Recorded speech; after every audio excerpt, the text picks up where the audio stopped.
Yeah, we need to get some sage or something. It'd be nice to have like a little. It'd be nice to have a little podium kind of thing, kind of around it, and you just put it right there.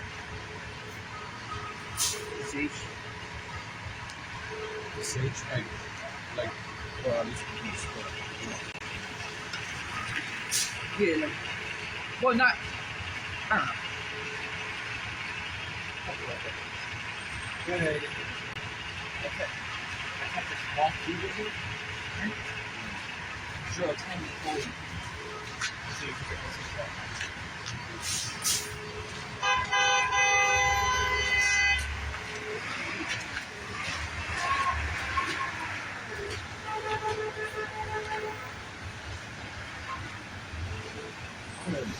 I'm gonna lift it. I'm gonna overdo it, no, but like that.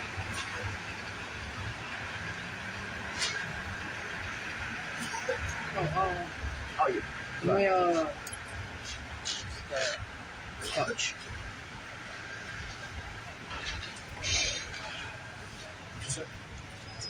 Shalom, shalom. Much work on y'all for piece to eat. Alright. Kahalaimla, Allahaynawa, Yahawah, BAHASHAM, YAHAWASHI, BAHASHAM. Alright, we give double honors, past the elders, great Muslim. Shalom, shalom to all you sincere brothers out there teaching truth and sincerity. Alright, when the Hebrew Israelites striking once again, the prophet said the downfall of Esau's kingdom, and to bring remembrance unto the children of Israel, which consists of so-called blacks, Latinos, and Native Americans, to bring it back to our God, which is Yahawah, to our Lord Yahawashi. So it's Yahawah, BAHASHAM, YAHAWASHI.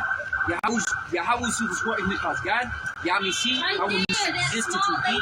BAHASHAM means in the name. Yahawashi is who was written because Jesus. Yahawah, how will says the delivers. All of this is the Paleo Hebrew tongue, which is the ancient Hebrew tongue spoken by the ancient Israelites, which are our ancestors. And we must return onto that language to call upon the Heavenly Father and the Son in the correct tongue. Alright, so Lord willing that this camp session is edifying you brothers, and you feel by the sisters. We'll ultimately go roll to the Spirit. We're gonna, Lord willing, we can continue to talk about the times that we're living in. You know, in the reward that Yahawah BAHASHAM YAHAWASHI has in store for those who believe, man. Alright? Because we're living in absolute beautiful times for him. We're watching our enemies' downfall. Just like what it says in the book of Psalms. Alright?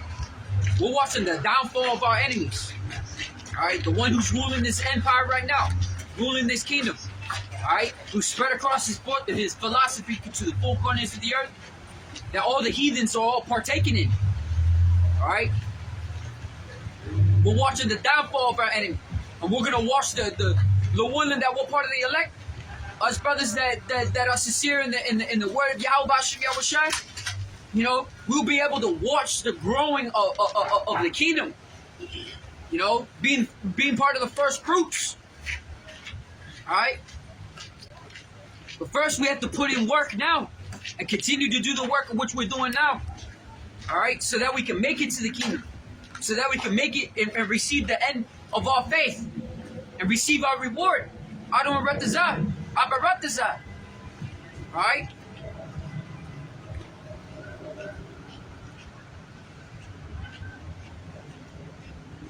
I'm gonna read the book of Isaiah. Alright? I keep trying to get ahead of myself, trying to set things up, but I'm gonna just let the Spirit roll. I'm gonna just start with Isaiah 13. I'm gonna just read at the top. Let me get it ready.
All right, let's start.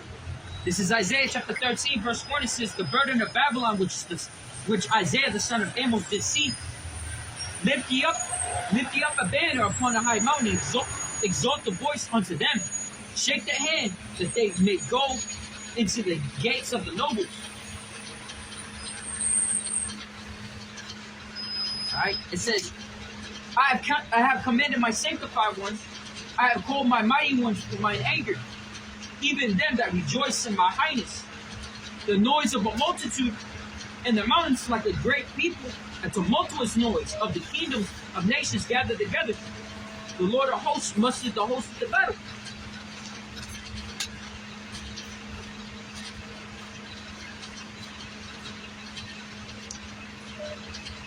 Continuing, it says, they come from a far country, from the end of heaven, even YAHAWAH, BAHASHAM, and the weapons of indignation to destroy the whole land.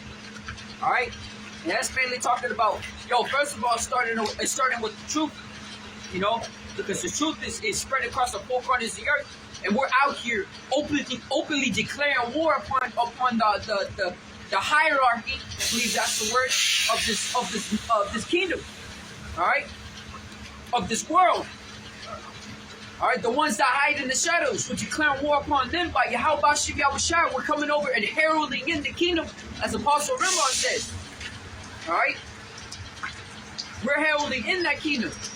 All right, so as we're prophesying in the midst of our enemies, and declaring war upon them, YAHAWASHI, he's mustering the hosts of the battle, which means to call forth, to bring together. All right, we're watching everything unfold before our very eyes. All right, we're living in some very, very beautiful times, man. We call Halayim like YAHAWASHI for enlightening our eyes to see this, for giving us the eyesight to see these things, so that we can behold our enemies' downfall in that coming day. All right, verse 6, it says, "How ye, for the day of YAHAWAH, BAHASHAM is at hand. It shall come as a destruction for the Almighty." And that weapons of indignation, that's the ICBMs, man. All right, intercontinental ballistic missiles. All right, people fear nuclear war, but nuclear war, what happened? And it's part of the end of the world, man. It says the wars in the how was it? The wars of old were fought with confused noise. Let's get.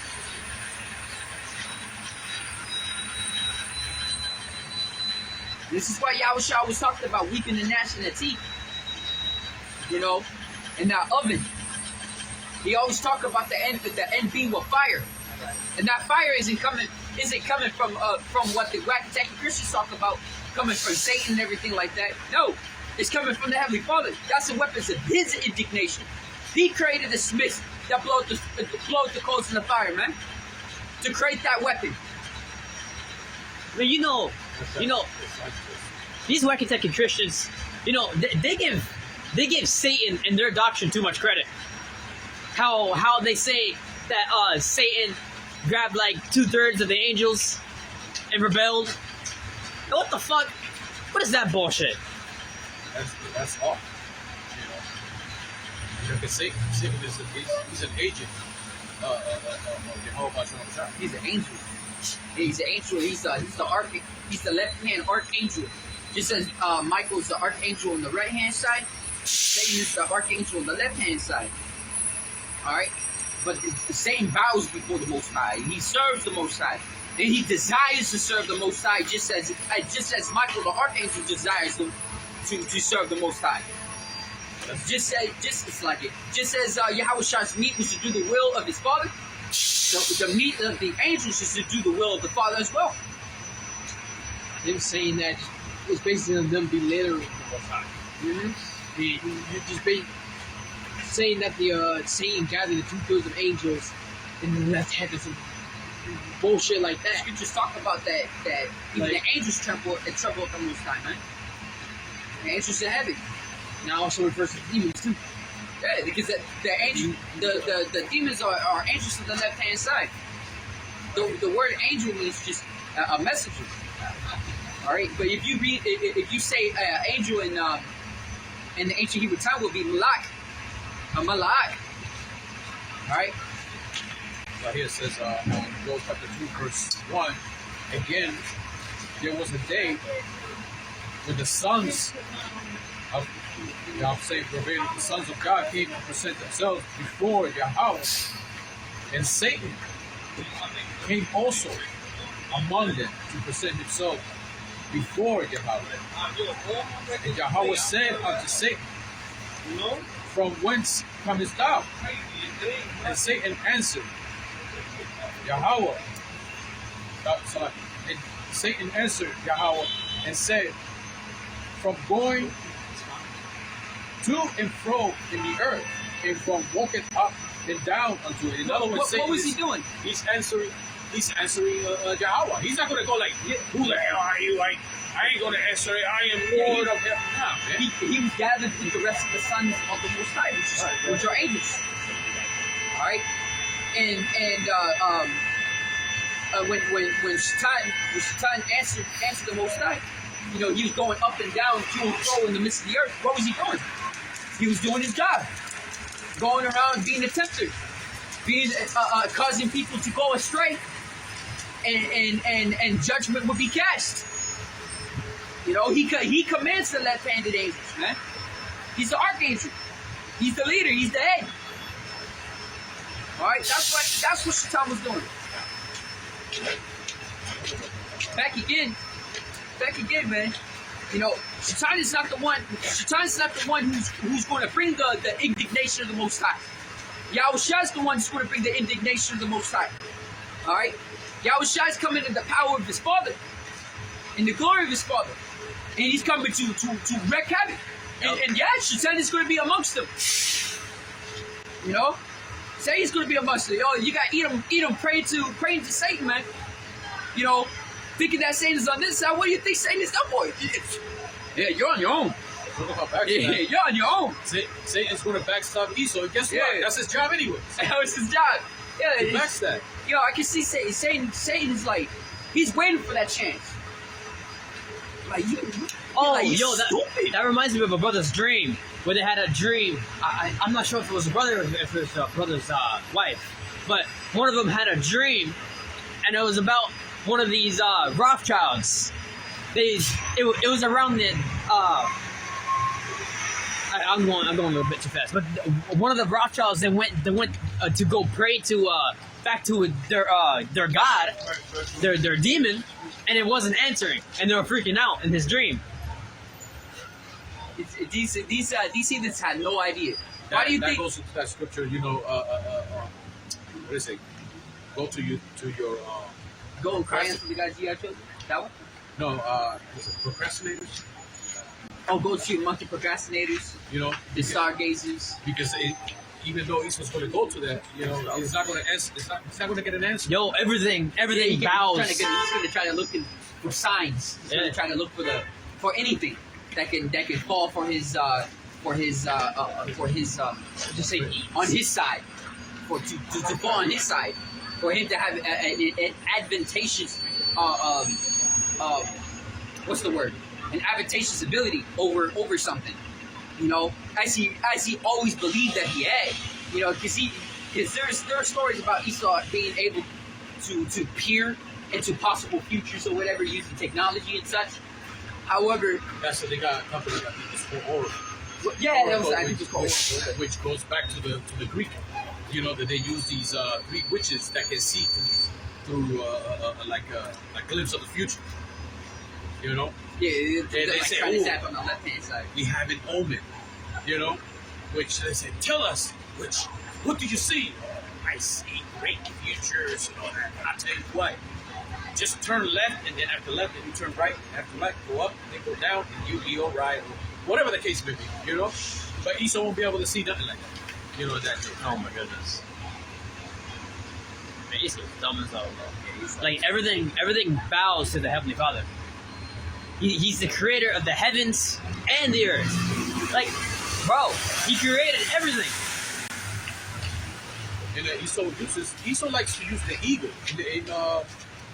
We could go back to one of the videos from Mr. Hart. One of the apostles. I'm not going to pinpoint one of the apostles. He's talking about the eagle. According to Esau, he uses the eagle. Like, let's say if he, whatever the case may be, if he dies, the eagle carries the soul into this other realm, or whatever the case may be. You know, bro. It kind of sounds like the game Prey. We were talking about it not too long ago. That and something similar like that happened. You know, but Esau likes these like paganistic ideas, whether it be from eagles to phoenixes to things like that. He enjoys these kind of things because Esau is the type of villain who he believes that if he falls, he will come back. He'll come right back. There's a scripture about that. Yeah, Joker. That we shall build the desolate places. You somebody want to get that? That was Yeah. you know. Esau has that mentality where even if he falls, you get right back up and try again. But that's by default. Esau does that. You know, even though it's speak about Amalek, because Amalek is first Amalek of the Edomites. is the head tribe of Esau, just as Judah is the head tribe of Israel. And you see it on the news. It's like when YAHAWASHI throws like a major flood or like a hurricane and destroys, let's say, like an Edomite town. You hear these Edomites talking about it. Throw down, but we will build. Pretty much we'll build right back up, and we're gonna whatever the case, we'll succeed. Wasn't that a part of that's this? That's how Esau goes. Wasn't that a part of the speech of Independence Day? Oh, Independence Day when they use that pep talk. You know, we're not going down into the night. You know, we'll. It's funny because we were talking about courage last camp, and what the Most High is going to do, he's going to break their courage. He's going to break them. He's going to break them from like how Esau does it from torture and such. No, but how the Most High is going to break them is pure power. That's how. He's gonna remove their hope by pure power. That's it. He's gonna show them. He's gonna show them their place, and that's how the Most High is gonna do it. BAHASHAM YAHAWASHI. All right. He's gonna show Esau his place. Esau's gonna understand, just as Antiochus did. He's gonna understand why the Most High is called Allah Shadia, all right, which means demon-like power, or the Almighty in the English tongue. All right, the Most High is Almighty. He's omnipotent. He's omniscient. Ain't nothing you can do against him. He created the heavens and the earth, and he created the very tools and the elements that you use to create your weapons. I always, ever since I was younger, especially in the faith, coming into this knowledge, that was the main thing that made me think about it in my head. Esau's going to go against the Most High. Most High created the heavens and the earth for things the things that we see now were not created by things. We're not created by the things that we see. All right, which are seeing. Most High created things, into existence. Esau's created things from things that already exist. So how the hell is he going to fight against the Most High? Make it make sense. How is he going to fight against the highest? This dude is a moron. He's a pure-blooded moron. But the Most High created him to be that way. He's that broken vessel. He's that broken vessel. No matter how much you try to pour into it, it's going to pour right out. That vessel's going to be. It's made to be broken. All right. He's a vessel of dishonor, man. You don't want to pour nothing in it. That thing was made. That thing is made to be in this for a specific purpose. The power of the power. Was it the power of the pot is in the hand of the potter? Paraphrase. You read Micah real quick. You got Micah. This is Micah chapter 1 verse 1. This is the burden of the word of the Lord to Israel by Micah. Shout louder if you can. This is the burden of the Lord to Israel by Micah. I think it's Malachi. It says, I have loved, this is verse 2, I have loved you, saith the Lord. You start at one. Oh, no, you read mine. Yeah. I have loved you, saith the Lord. Yet ye say, wherein hast thou loved us? Was not Esau Jacob's brother, saith the Lord? Yet I loved Jacob, and I hated Esau, and I laid his mountains and his heritage waste for the dragons of the wilderness. This is whereas Esau saith, he was impoverished. But we will return and build the desolate places. He said Esau got that mentality. That's why Esau loves the idea of phoenix, and this is why Esau loves the idea of eagles. You know, because he believes that eagles will take him to a higher place. He believes in eagles. That's why he believes in that. Like he thinks that eagles going to take his spirit and stuff like that. What he really believes is that he will be able to ascend into higher planes. That's ultimately what he thinks that he's going to. That's why in the book of Isaiah, you know, it talks about him thinking that he's going to sit upon the throne of the Most High. He really believes that he will be able to ascend to a higher purpose. You know, this dude is very ambitious. He's very adventurous. You know, and that's how the Most High is going to break him. He's going to show him the pure power. Esau's never going to be able to understand. That's why he fears these chariots. Because he tries to understand how the chariots works. That's why he gets. That's one of the reasons why he gets worried in the multitude of his counsels. Because he's going to try to figure it out with his scientists and his philosophers and his stargazers, all sorts of people. And they're all not going to be able to figure it out. They're going to try to replicate it, but it's going to be like how it was in Iron Man. Everyone remembers Iron Man 1? There was a guy who's a competitor to Tony Stark, who's trying to make a suit just like similar to Tony.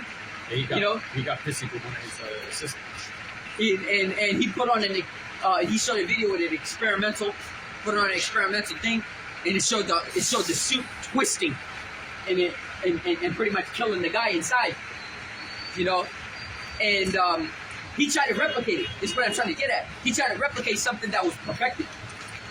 You know, and he could never get close. That's why he got mad at one of his assistants. They built me that to that effect. When he built me that the same way as Tony Stark did inside cancer.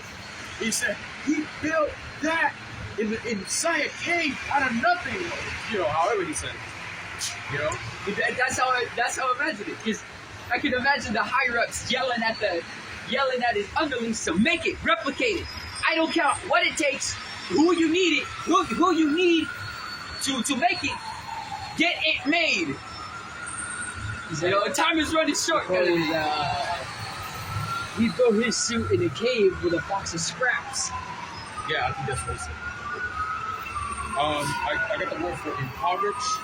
Impoverished refers to being extremely poor or lacking the basic necessities of life, such as food, shelter, and access to healthcare.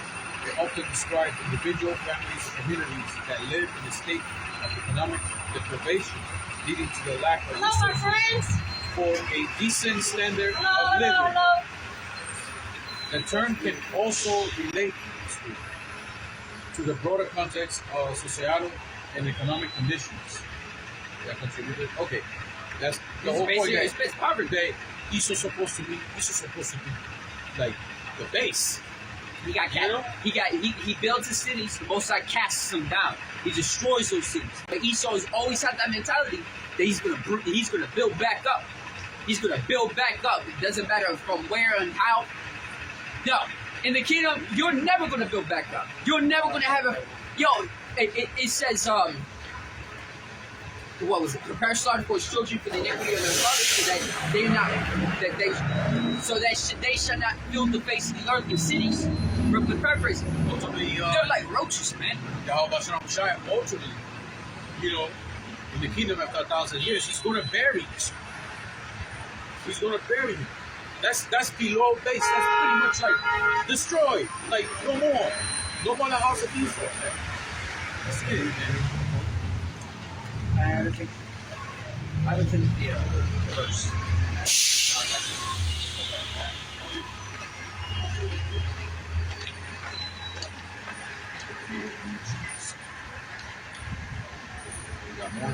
Yeah.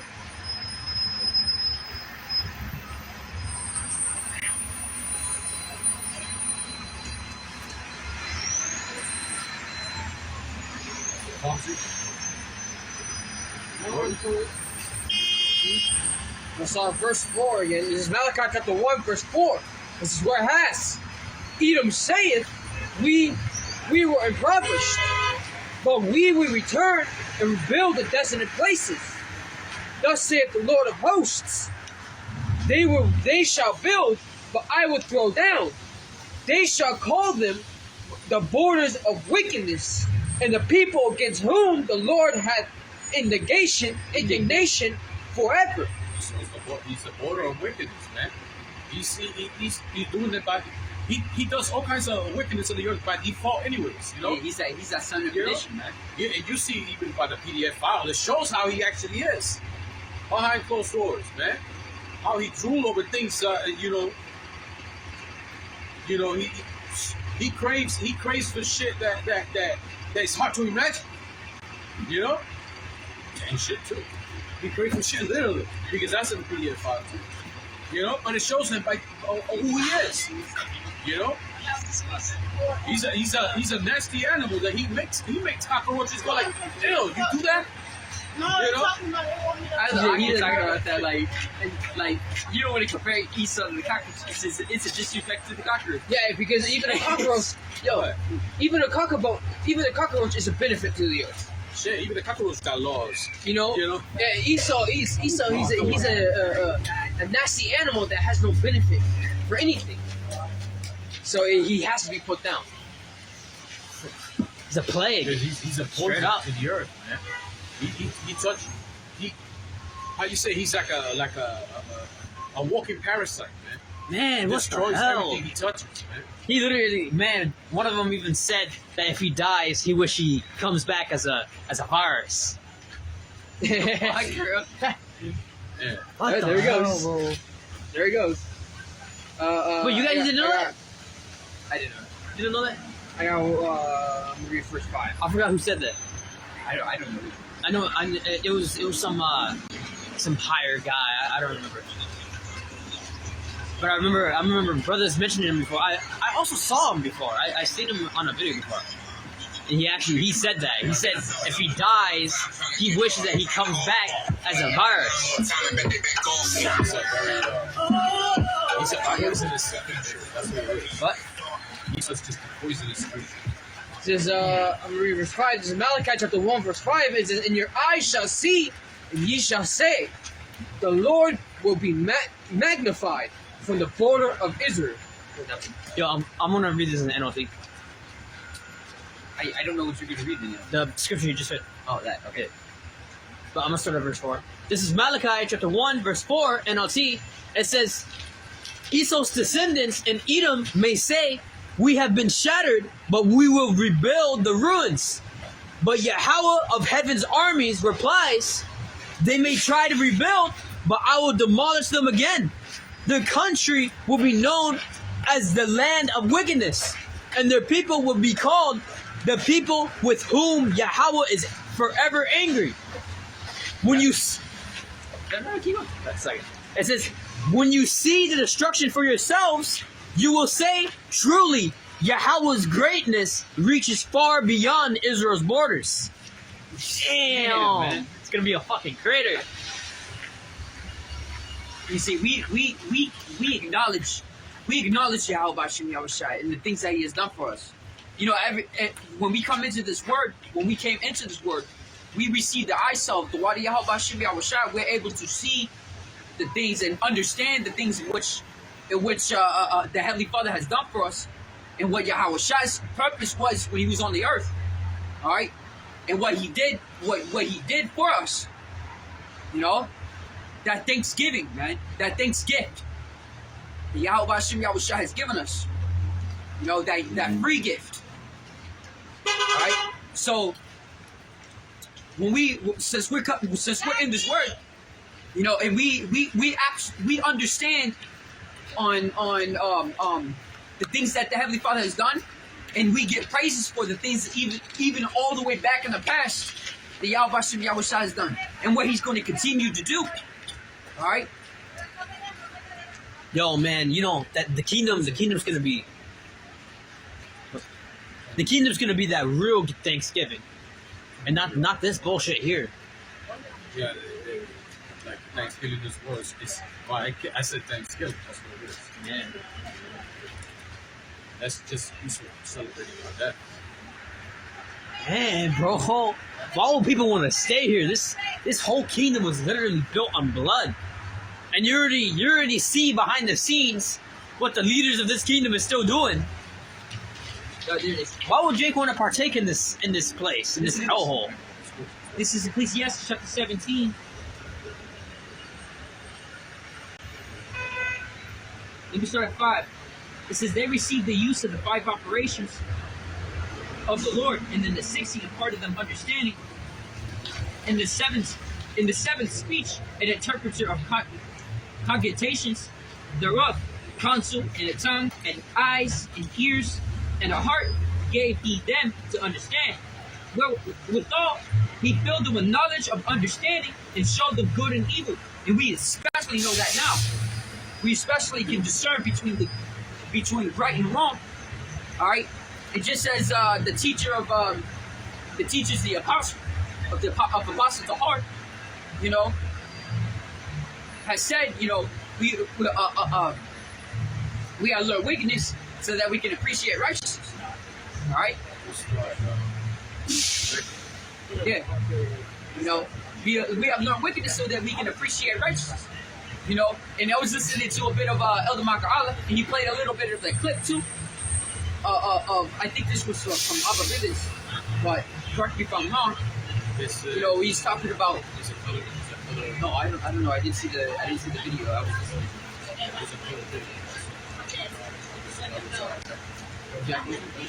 But he says, I don't remember how he said it. Yeah. You know, We gotta learn the negative. so that we can learn the positive. It's a process. It's a process, but it makes us closer to the Father. You know, who knows both good and evil. All right. So continuing, it says.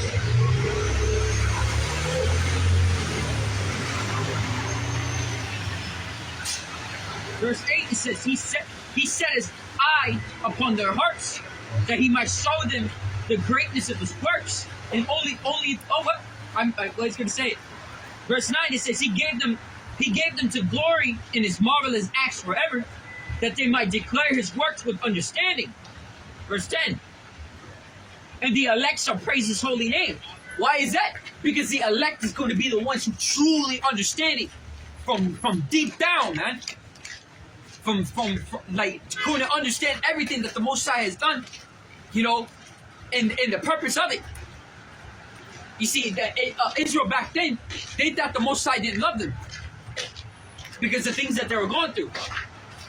Even prophets like Job, even prophets like Esdras, you know, who received visions and such, had questions of the same.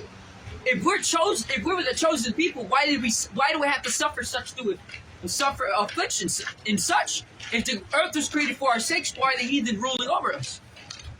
Us being in the spirit that we are in now, through YAHAWASHI, we're able to understand these things. You know, we're able to understand and see things in which prophets in the ancient times desire to see and understand. Even the brothers during the time of YAHAWASHI, they desire to understand it. We know more than how the brothers back then do. Because this is the last time. Those brothers are back again, of course. May have different names. You know, may look different. Different backgrounds. You know? Different backgrounds, but have a similarity. You know? Those men are back again, man. And they now learn much more than they had back then. Though they don't know their past life, of course. You know? But now we're able to. The main point is that we're able to understand why YAHAWASHI has done this, and we give ultimate praise, honor, and glory unto YAHAWASHI. You know. But these people out here, they still don't understand it. 2/3 of our people will never understand it, man. But they don't understand it. They challenge us. They buck up against this truth. And the heathen especially don't understand it. And they try to prove us wrong, man. They try their utmost to prove us wrong, but they always hitting a stone. They're always hitting a wall. You know? There was something Yahushua said about that. But I'm trying to remember what exact chapter it was. When he's talking about that, if any man come against you, or something like that. It won't be worded like that though, but let me see if I can find it. It's in Matthew around. See.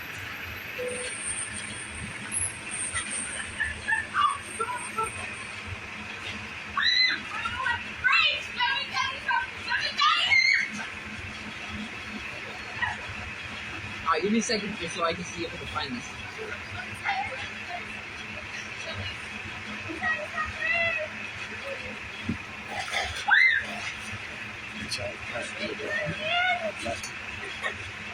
It basically has to do about if people come against you. Wait. Oh, wait. I'm scared of it again.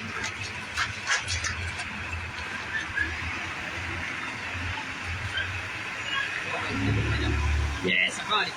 Alright, back to the water Yahuwah. No, I wouldn't have gotten it if the Spirit didn't give it me. Right here. This is Matthew chapter 21, verse chapter 42. It says, Yahushua said to them, Did ye never read in the scriptures the stone which the builders rejected? The same is become the head of the corner. This is the Lord's doing. It is marvelous in our eyes. I don't know, for some reason I want to say, isn't it marvelous in our eyes? But continuing out, verse 43, it says, Therefore say I unto you, the kingdom of heaven, the kingdom of the Most High shall be taken from you and given to a nation bringing forth fruits thereof. And whosoever shall fall on this stone shall be broken, but on whosoever it shall fall, it will grind him to powder. Listen to that. You know? And that's that stone. That's that cornerstone. Or the head of the corner. You know? And this that was referring to Yahushua, but if we have the same mind as Yahushua, no man will be able to basically come against us. Because it will be like hitting against the pricks, as Yahushua says. Hitting against the stone. It's like you're kicking against a stone. You ain't moving that stone. You're just kicking it futilely. You're only injuring yourself. Yeah, ultimately, you're a rocket power fist and you coming up against YAHAWASHI. Yeah, so it says, whosoever shall fall on this stone shall be broken. So anybody who come against them will end up being broken. You know? It says, and whosoever it shall fall, so if the stone shall fall upon said person, it says it will grind them to powder. That means you are not stopping it. If the stone falls upon you, you're not stopping it. It's the same thing Yahushua gave the ability to the apostles and the elders and the ones who believe on this word. You know, they have that faith. If anybody comes against you, they're not going to be able to do anything against you, of course. You know, and if you so happen to cast judgment on them, that judgment will likely happen onto that person too. You know?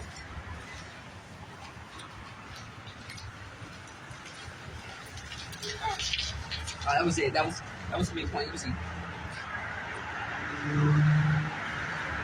Yeah, that was the main point.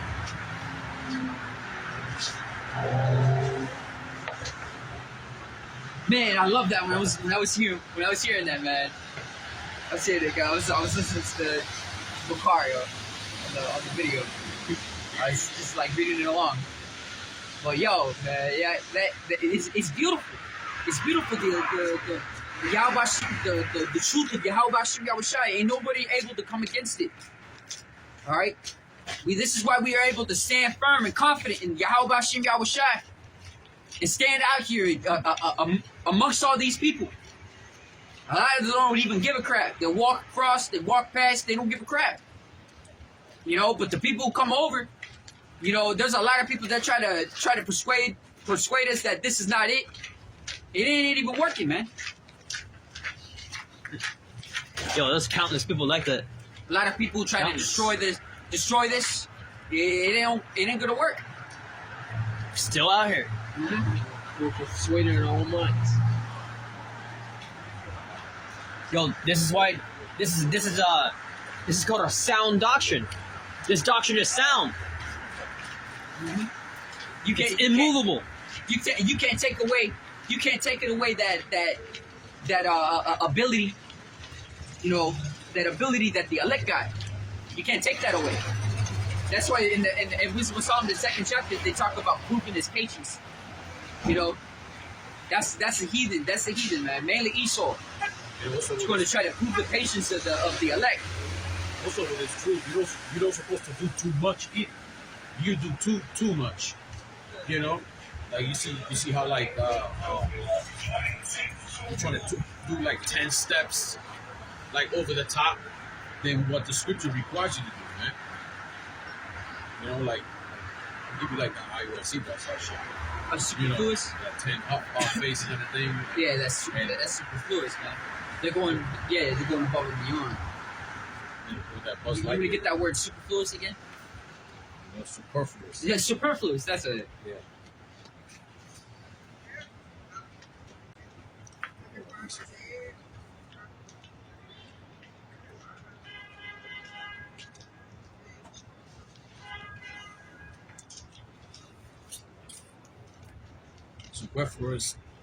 Superfluous. That exceeds what is necessary or normal. Yeah, we got a command from YAHAWASHI, man. We were commanded to come out here, but we were never commanded to go around marching down things and being all together and shouting and like that, man. Nah, you know, we're supposed to come out here and you know, do what we're doing now, what our apostles and elders have taught us. You know. Superfluous is a Latin term meaning superfluous. Excessive. It refers to something that is unnecessary or excessive or more than what is required in various contexts.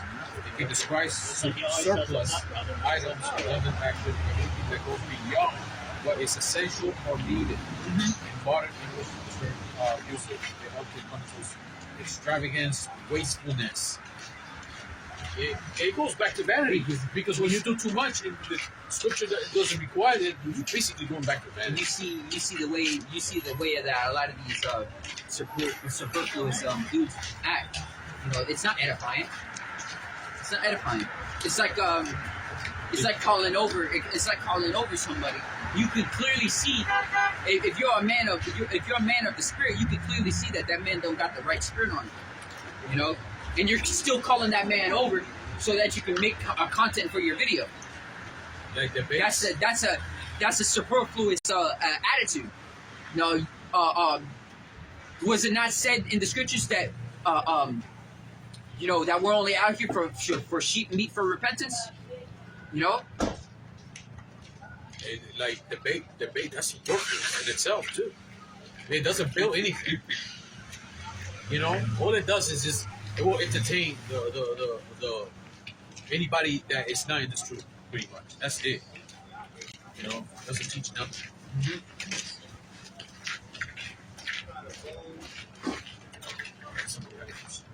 I'm still continuing with Isaiah. I'm gonna continue with Isaiah. Unless somebody else got something to say. No, somebody didn't finish it. That's good. No, that's it. Right, finish. Well, I also got it. I mean, Isaiah 15. It said Isaiah chapter 14, verse 1. For Yahawah will have mercy on Jacob and will yet choose Israel. that's key. You know, for you nations, you know, like out there, like especially Amalek. Or you know what, Ishmael. He's another one because Ishmael at one point he said that we had a shot, and now like that the Most High don't want us. They want now the Most High wants them. According to who? You know, According to who, man? You heathen are stupid. You know? You heathen are stupid. It reminds me of the book of Psalms. Let's see if I can get this. Psalms.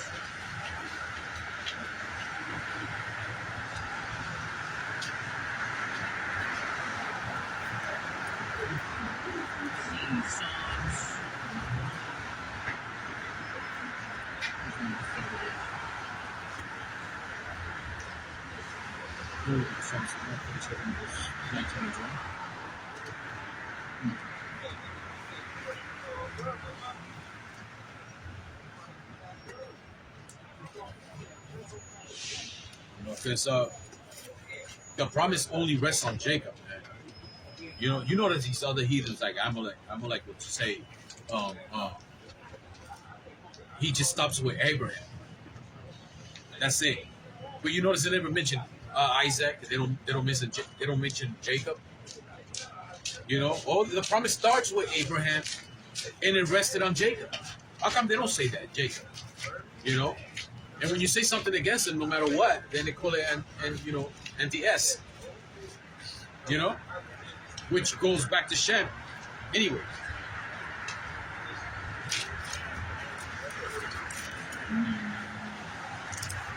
I know it was like that. Man, I hate how picky this thing is.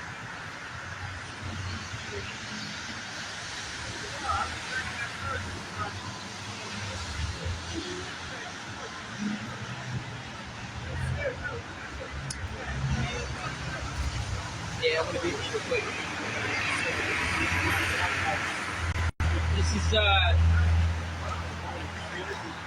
This is Psalms chapter 83, verse 1. It says, "Keep not thou silent, O Yahawah, hold not thy peace, and be not still, O Yahawah. For lo, thine enemies make a tumult. They that hate thee have lifted up the head. They have taken crafty counsel against thy people, and against thy hiddenness. They have said, Come and let us cut them off to be a nation, that the name of Israel may be no more in remembrance." And they really believe that, since they believe that they succeeded, you know, that they think that the Most High abandoned us, and that they think that they got next. No, they don't. You know, and if the Most High did abandon Israel, you always cease from existence. The whole ordinance of the heavens will cease from existence, because that's the only time that the Most High will abandon Israel, according to the Bible, according to the scriptures. That means you yourself will cease from existence. You guys are stupid, man. You heathens are so narrow-minded, so tunnel vision, man. Man, you know these. The heathen nations are accounted as spittle. A drop from a bucket. A drop from a bucket. Back at a drop from a bucket. Nobody's gonna give a shit. Yeah, these heathens think that once Israel's forsaken by God, right? They think that the Lord's gonna be looking for a new people. That's their mindset. Ah. That's the way I see it. Esau's twisted mind, like especially Amalek, they think that they have a chance of redemption, and they're all twisted mind. But you lost your shot when you saw that, when you saw your birthright for a bowl of chili, like just Roma said, for a bowl of chili, you saw your birthright. You decided you want to be that spittle in that bucket, man. You know, instead of become a Joseph, you want to be a piece of drop in the bucket. So I was gonna say that for these heathens, man, without us, they would have been gone and done away with a long time ago.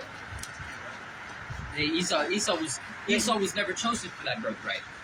You know? That's why it went the way it did. Mm-hmm. You know? He says, therefore had Esau hated his birthright. And that's why it's in the books too. You know? Everything that's written in the book, that's what it's for.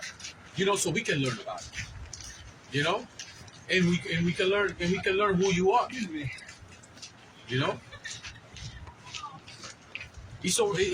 hated his birthright. He don't want that.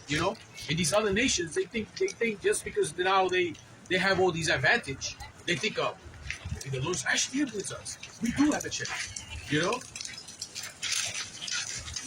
just feeling a lot that you're gonna when you grow, you're gonna end up getting destroyed anyways. Continue, it says, for they have consulted together with one consent, they are confederate against you. The tabernacles of Edom, it's funny because it starts with Edom, Esau, the people in which the Heavenly Father has indignation for forever. It says, the tabernacles of Edom, and the Ishmaelites, listen to that, Ishmaelites are second. Alright, Moab, you got Moab in there too, and the Hagarenes, and Gabal, and Ammon, and Amalek. And Amalek is the tribe of Esau. Alright, it says the Philistines with the inhabitants of Tyre, or Tyre, depending on how you want to pronounce it. It says Ashur, or Assur. It says also is joined with them. They have opened the children of Lot. Salah says, do unto them as the Midianites, as the Sisera, as the Jabin, into the brook, at the brook of Kisan, which perished at Endor. They became as the dung of the earth. Make their nobles like Or and like Zeb, or Zeeb, depending on how you pronounce it. It said, yea, all their princes as Zabai and as Zalmona, who said, let us take to ourselves the houses of the Most High in possession. Oh, my power! Make them like a wheel, as a stubble before the wind, as the fire burneth the wood, as the flame setteth the mountains on fire. So persecute them with thy tempest. Make them afraid of thy storm. Fill their faces with shame, that they may seek seek thy name, O power, O Yahawah. Let them be confounded and troubled forever. Yea, let them be put to shame and perish, that men may know that thou, whose name alone is Yahawah, who art the most high over all the earth. And that's right, because YAHAWASHI, is the most high over all the earth. BAHASHAM YAHAWASHI, man. YAHAWASHI being the only begotten Son. Alright? The true, I was gonna say, who is it? I was waiting.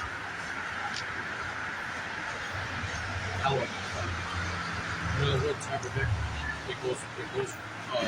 it goes to dwelling place. Oh yeah. Or habitation. Yeah. You say a tent too. A tent. If you look in the year, tabernacles, for example,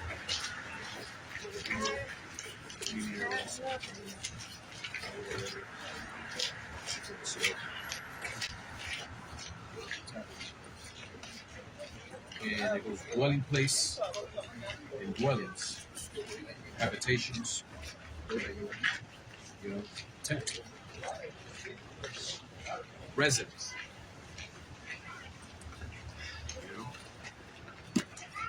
So it's talking about the house, pretty much the house of Edom.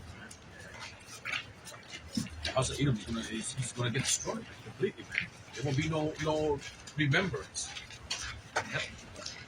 Just like Esau, you notice his intention is to erase us completely. And it shows his perpetual hatred against us. Like he just wants us wiped off the face of the earth. Which is pretty stupid, but Esau is still harmful. It's now reminding me, Because so it's the same thing that is gonna happen to Esau. You know, but it's going to be literally now to the point now that there will be no house of Esau. All right, this is continue with Isaiah. Oh, I didn't know.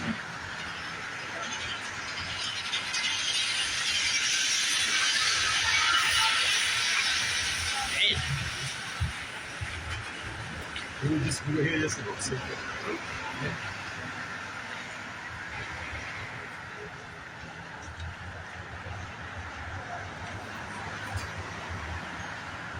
Look at that. In Amplified Bible, it says,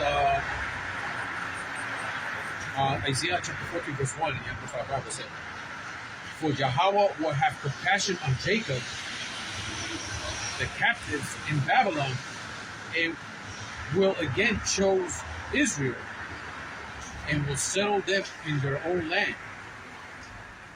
You know, the rest is kind of going off. This is a foreigner because the strangers is talking about Israelites, other Israelites.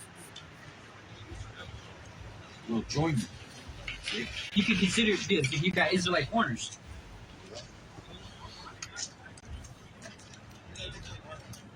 I'll read it on the You remember the best example, the best example for that is how it says in the book of Ephesians, you know, that YAHAWASHI broke the middle partition between us. You know, let me just hit that up real quick.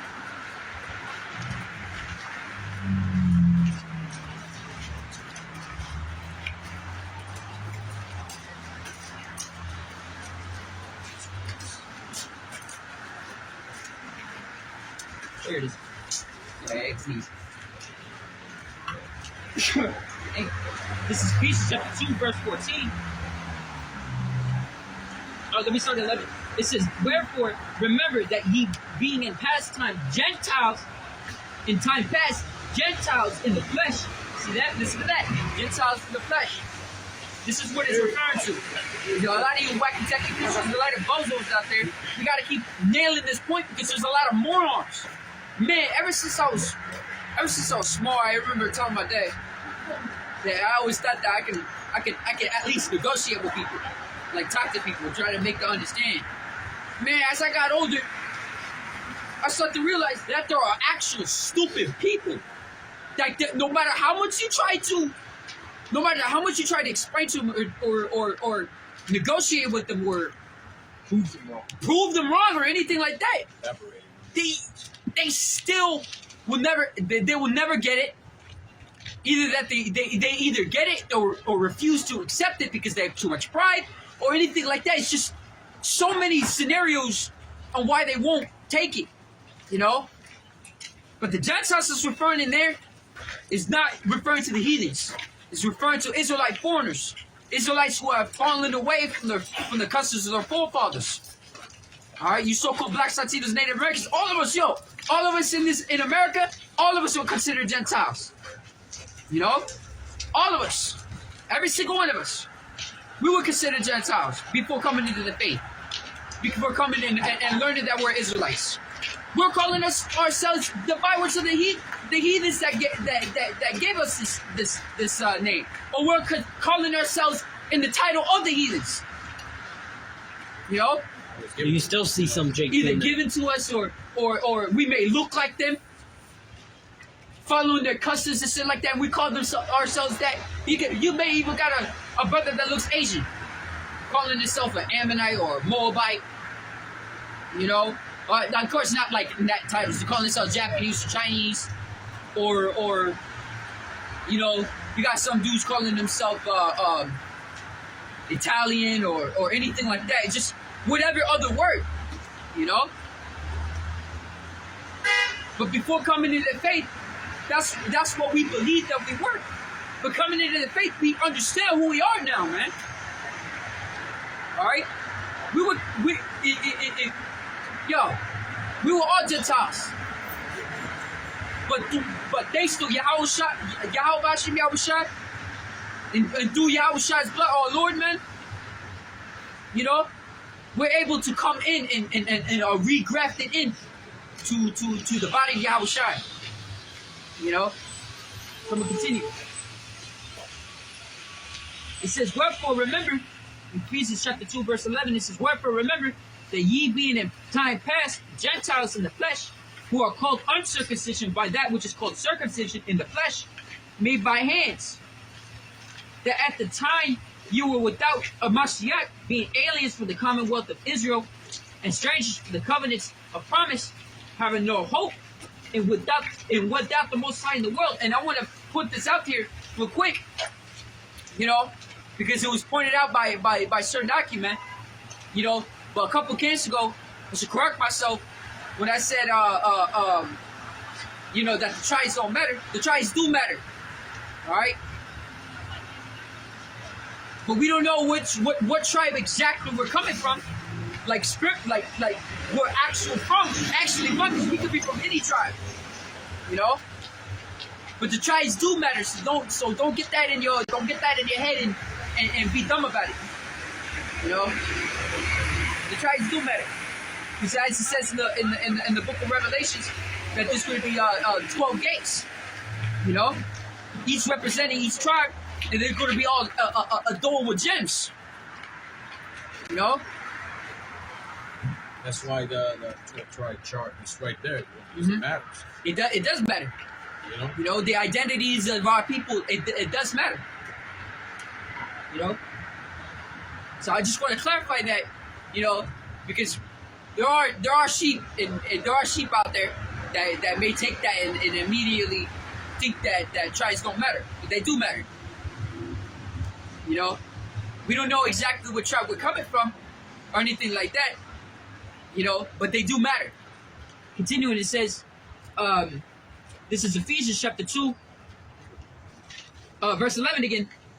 It says, wherefore remember that ye being in times past Gentiles in the flesh, who were called uncircumcision by that which is called circumcision in the flesh made by hands, because back then there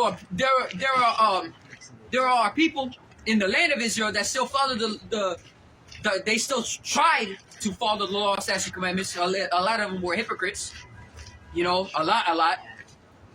And knew about their forefathers, Abraham, Isaac, and Jacob, and the rest of our forefathers, right? But then there are Israelites who, in the time of Maccabees, during the time of the Greeks, where the Greeks were pushing, you know, pushing for our people to fall away from the customs, you know, to start following the ways of that modern time during that time, and forcing them. A lot of our people folded and followed away, and they had children, you know, and the children grew up only in that custom, not the custom of their forefathers, but they only knew about the custom of the Greeks. And then they just growing up from there all the way until the Roman times came, and they start calling themselves Romans or Greeks or whatever other. That applies even now. Applies like you know, Jake. There's some Jakes, of course, you know, born in Germany, or Jakes born in China, and all that. You know, just born over here in America. And concentrated right here in America. You know, Americans, Dominicans, Mexicans, or wherever, you know, so on and so forth. You know? Whatever land that you so happen to grow up in, or by race that you color based. You know, like Judah. Judah call themselves black. And black is just a color. It's not even a nation. That's the most lost tribe right there. Judah. Don't even know who the hell they are. You know? Don't know where they come from. And, you know, if they ask a question, it's, you just come from Africa. Yeah, but guess what? Africa got many countries within that continent, too. Many locations. You know, so what part of that, you know? So, you know, like, Judah don't come from that. The Northern Kingdom is stupid, though. Like, because a lot of the Edomites, they call the Northern Kingdom if they have dark skin, because that's their natural skin tones. We have dark skin, all right? They'll call us black Hispanics, or what else do they call them? A black Latin, right?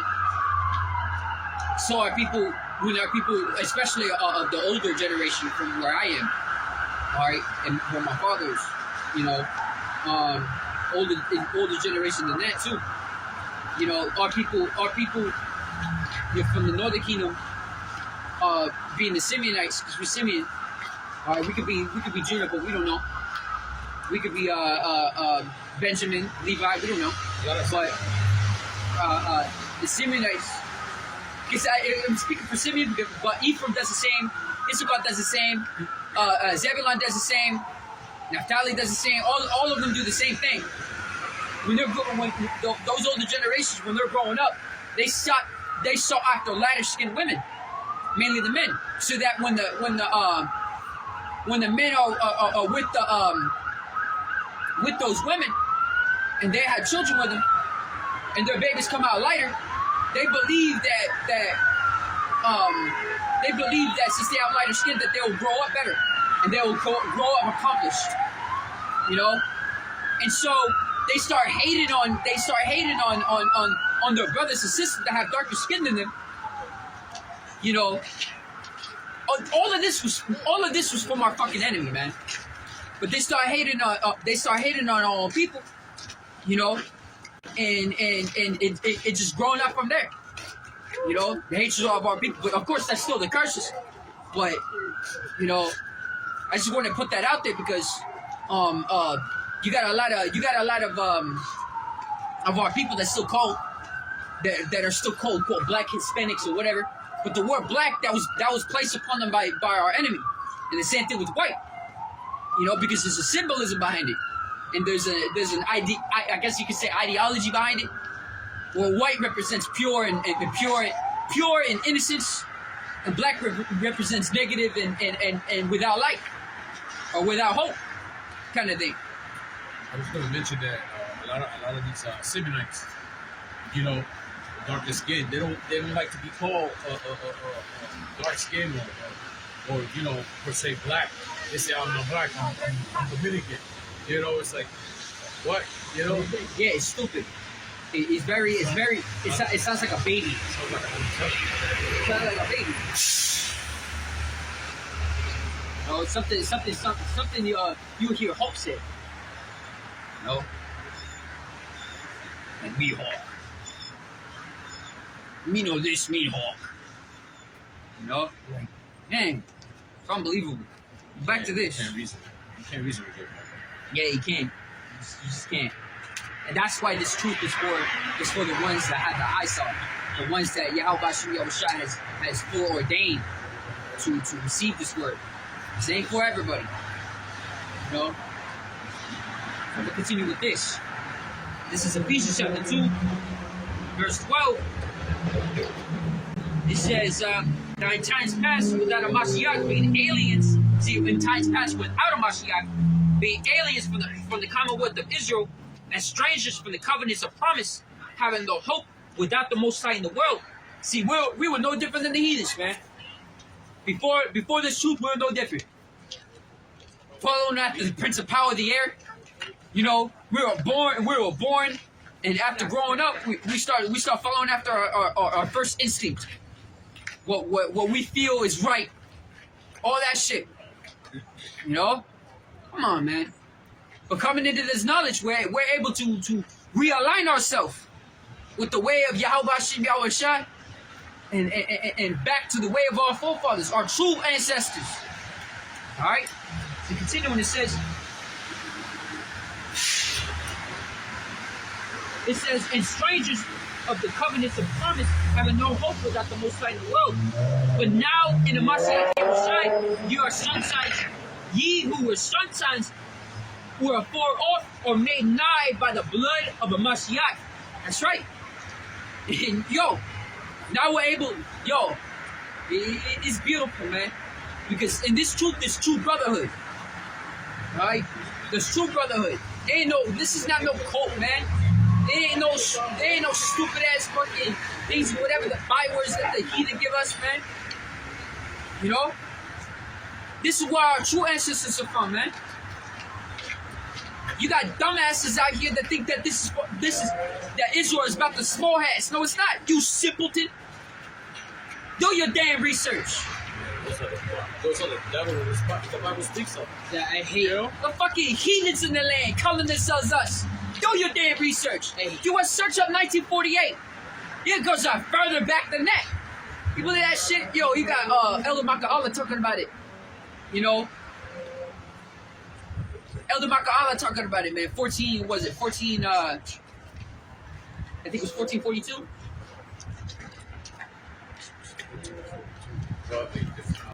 Yeah, Elder Maka'ala was talking about it. You know, when Christopher Columbus was coming over. 1492? Oh, sorry. But I gotta suck up the 14.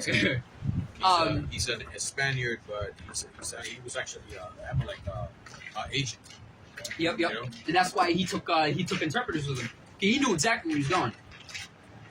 You know, but this was at the same time that you got a lot of these Amalekites that were trying to get in that land. You know? Yeah, I didn't even know about that. But this was so happened at the same time that these Amalekites were trying to get in that land. They were being evicted out of the place by the hierarchy of or the monarchy, I guess you could say, of England. You know? At the same time it was the same time where Columbus, or Christopher Colon, you know, that's his true name, was coming over to the Americas. That faithful voyage. It ain't faithful. They knew exactly where they're going. Dumbasses landed in the wrong place at first. They landed in the wrong place. They thought it was India. That's what they called the Native Americans. That's what they called them, Indians. Because they thought it was India at first. You believe that shit? But yeah, he said these. Oh man, I can't. It's dumb. But I'm gonna continue though with this. This is Ephesians chapter 2, verse 14. It says, "For he is our peace, who have made both one, and have broken down the middle partition between us, having abolished in his flesh the enmity with even the law and the commandments contained in the ordinances, to make in himself twain one new man, so making peace, and that he might reconcile both unto Yahawah in one body by the cross, having slain the enmity thereby." And that's right. You see the northern kingdom and southern kingdom who are always at each other's necks. You know? Who are at each other's necks, man. All these years are being brought back again through the blood of Mashiach Yahushua.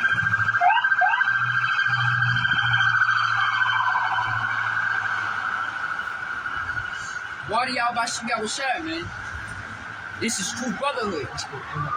It isn't how a lot of these bozos out here think, you know, what a brotherhood is. No, this is true fellowship. It says, "And came and preached peace to you who were afar off, and to them that were nigh." It says, and through him we both have access by one Spirit unto the Father. It says, "Now therefore ye are no more strangers and foreigners, but fellow citizens with the saints and the household of the Most High, and are built upon the foundation of the apostles and prophets, Yahushua Mashiach himself being the chief cornerstone." And that's the chief cornerstone of our ministry, man. Being Yahushua Mashiach, man. You know?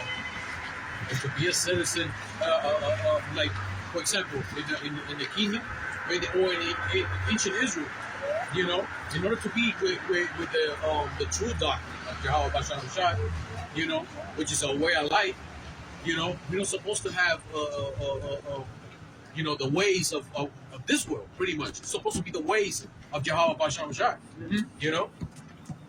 You know, and this is how, you know, this is how we know that these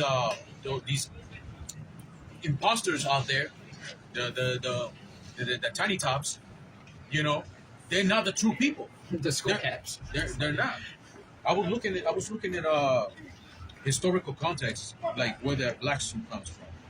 You know, the black suit style, like associated with Eastern European J communities. You know, Ashkenazi. You know, particularly in countries like Poland, Lithuania, and Russia, this style became prominent in the 18th and 19th centuries, influenced by local European fashion. You know, if they're the true people, they won't be dressing like that anyways. Funny looking stuff, you know? If they're the true people. You're supposed to be, you know, dressed up, you know, as how the Bible says it. How the ancient scriptures would say, you know, they should dress like. But they don't even follow that.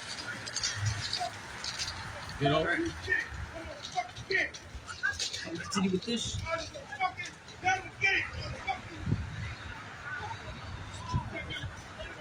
Yeah, I'm done with that. All right, let's get back to Isaiah. All right. I didn't even finish the first piece.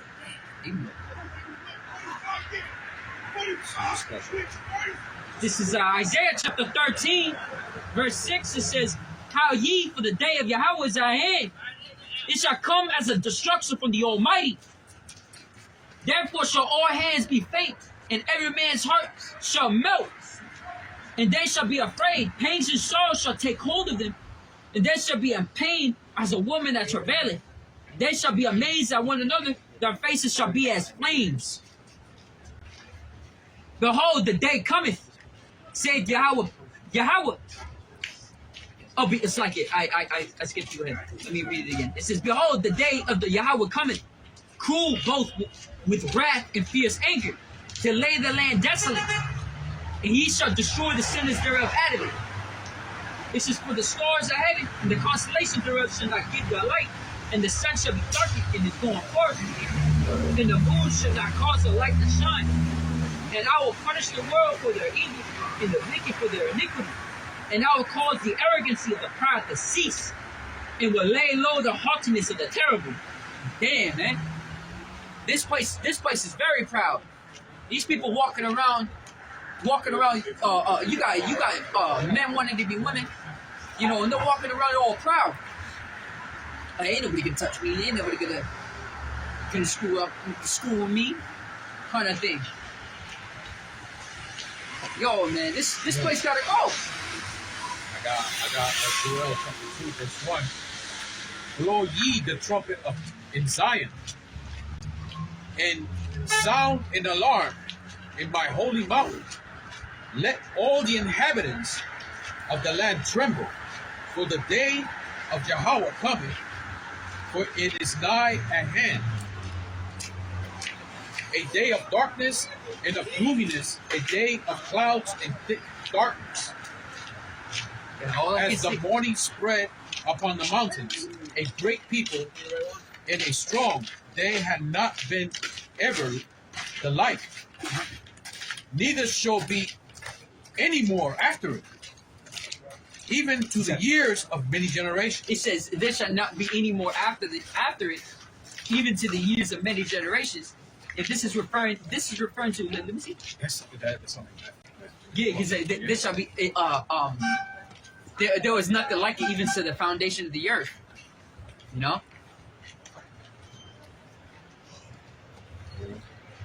Again, Joel chapter 2. Select. Joel chapter 2, verse 2. "A day of darkness and of gloominess, a day of clouds and thick darkness, as the morning spread upon the mountains. A great people and a strong. They had not been ever the like.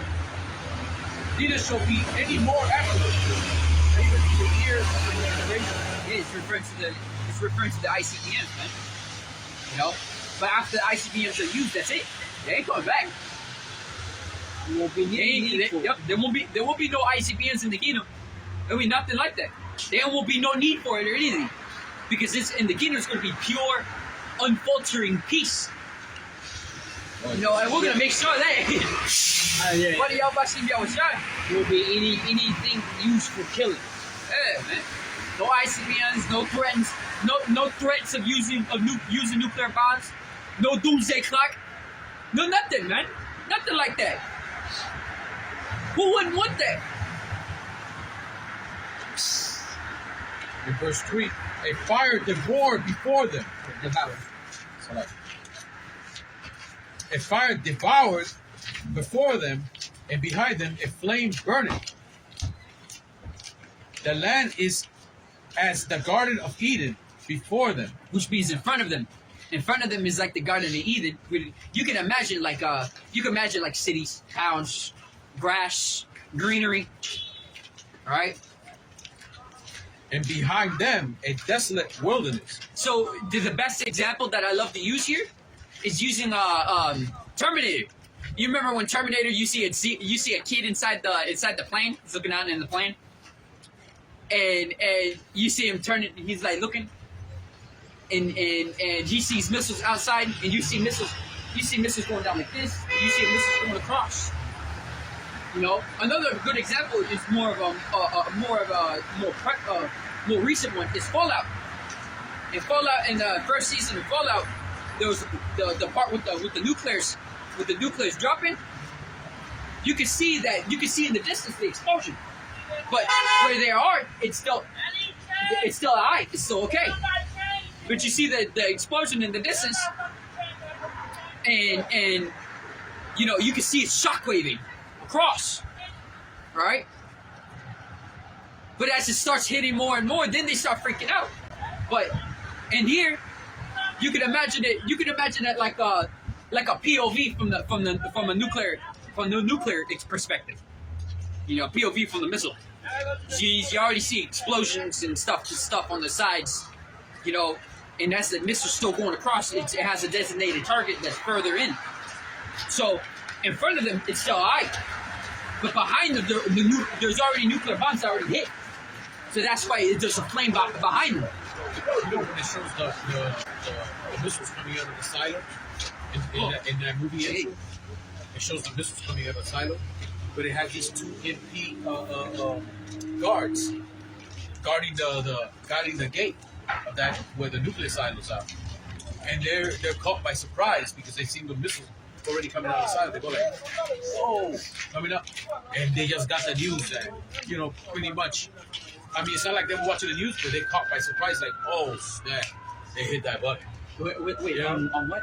On that in the beginning of that Terminator. Okay. It shows the missile coming out of the silos, and MP like this. The missiles start coming out. They go like, you know, not just that. because it's not like they watch the news. So Remember the farmer. Oh, the farmer. Yeah, the track. They're all surprised. They're all surprised that judgment is coming. That judgment is something actually is hitting. You know? Because those MP guards, they don't get an intel like, oh, we're about to launch it. And okay, it's about to die. Their job is standing.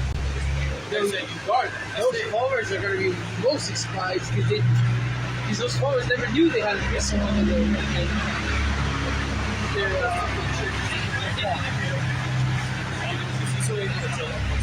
So those are the critters. Semi truck. Those hooks coming out of the critters. And I continue this little bit here. Yeah, and nothing shall escape them. The appearance of them is as the appearance of horses, and as horsemen, so shall they run. And as let me see that. It says the appearance of them is as the appearance of horses, and the horses represent power and strength. You know, it represents power and strength, man. It says, and as horsemen, because they're going to be guided. Each one of them are going to be guided, man. They're like strong men. You can read more of that in Joel, the 3rd chapter. We're talking about those horsemen. You know, those one in battle array. You know, but I'm gonna continue with Isaiah. This is Isaiah chapter 13, verse 12. It says, "I will make a man more precious than fine gold, even the man than the golden wedge of Ophir."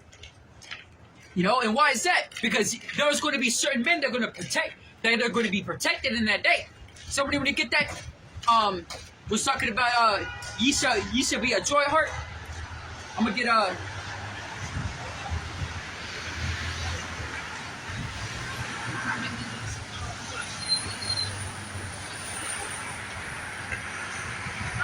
fucking deep. I got it. Oh, is it? I think this is it, right?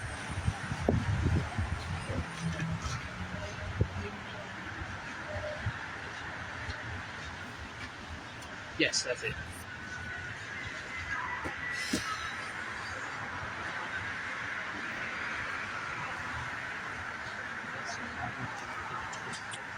Right here. This is Wisdom of Solomon, chapter 4, verse 1. It says, better it is to have no... Oh, that's the wrong one. Verse 3. Chapter 3, verse 1. It says, but the souls of the righteous are in the hand of Yahweh, and there shall no torment touch them.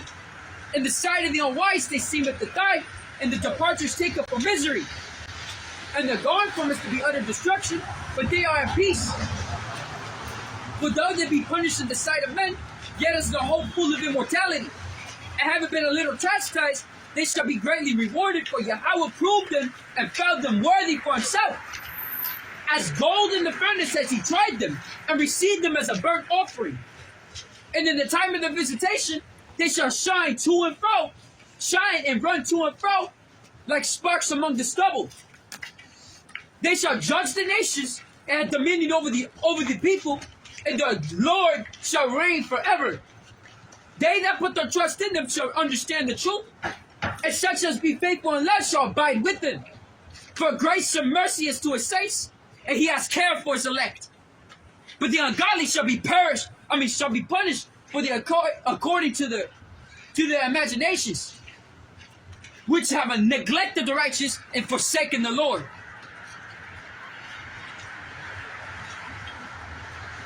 Damn. Forget this. Nah.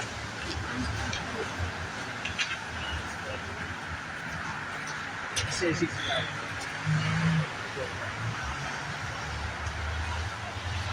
This is Isaiah chapter 65, verse 13. It says,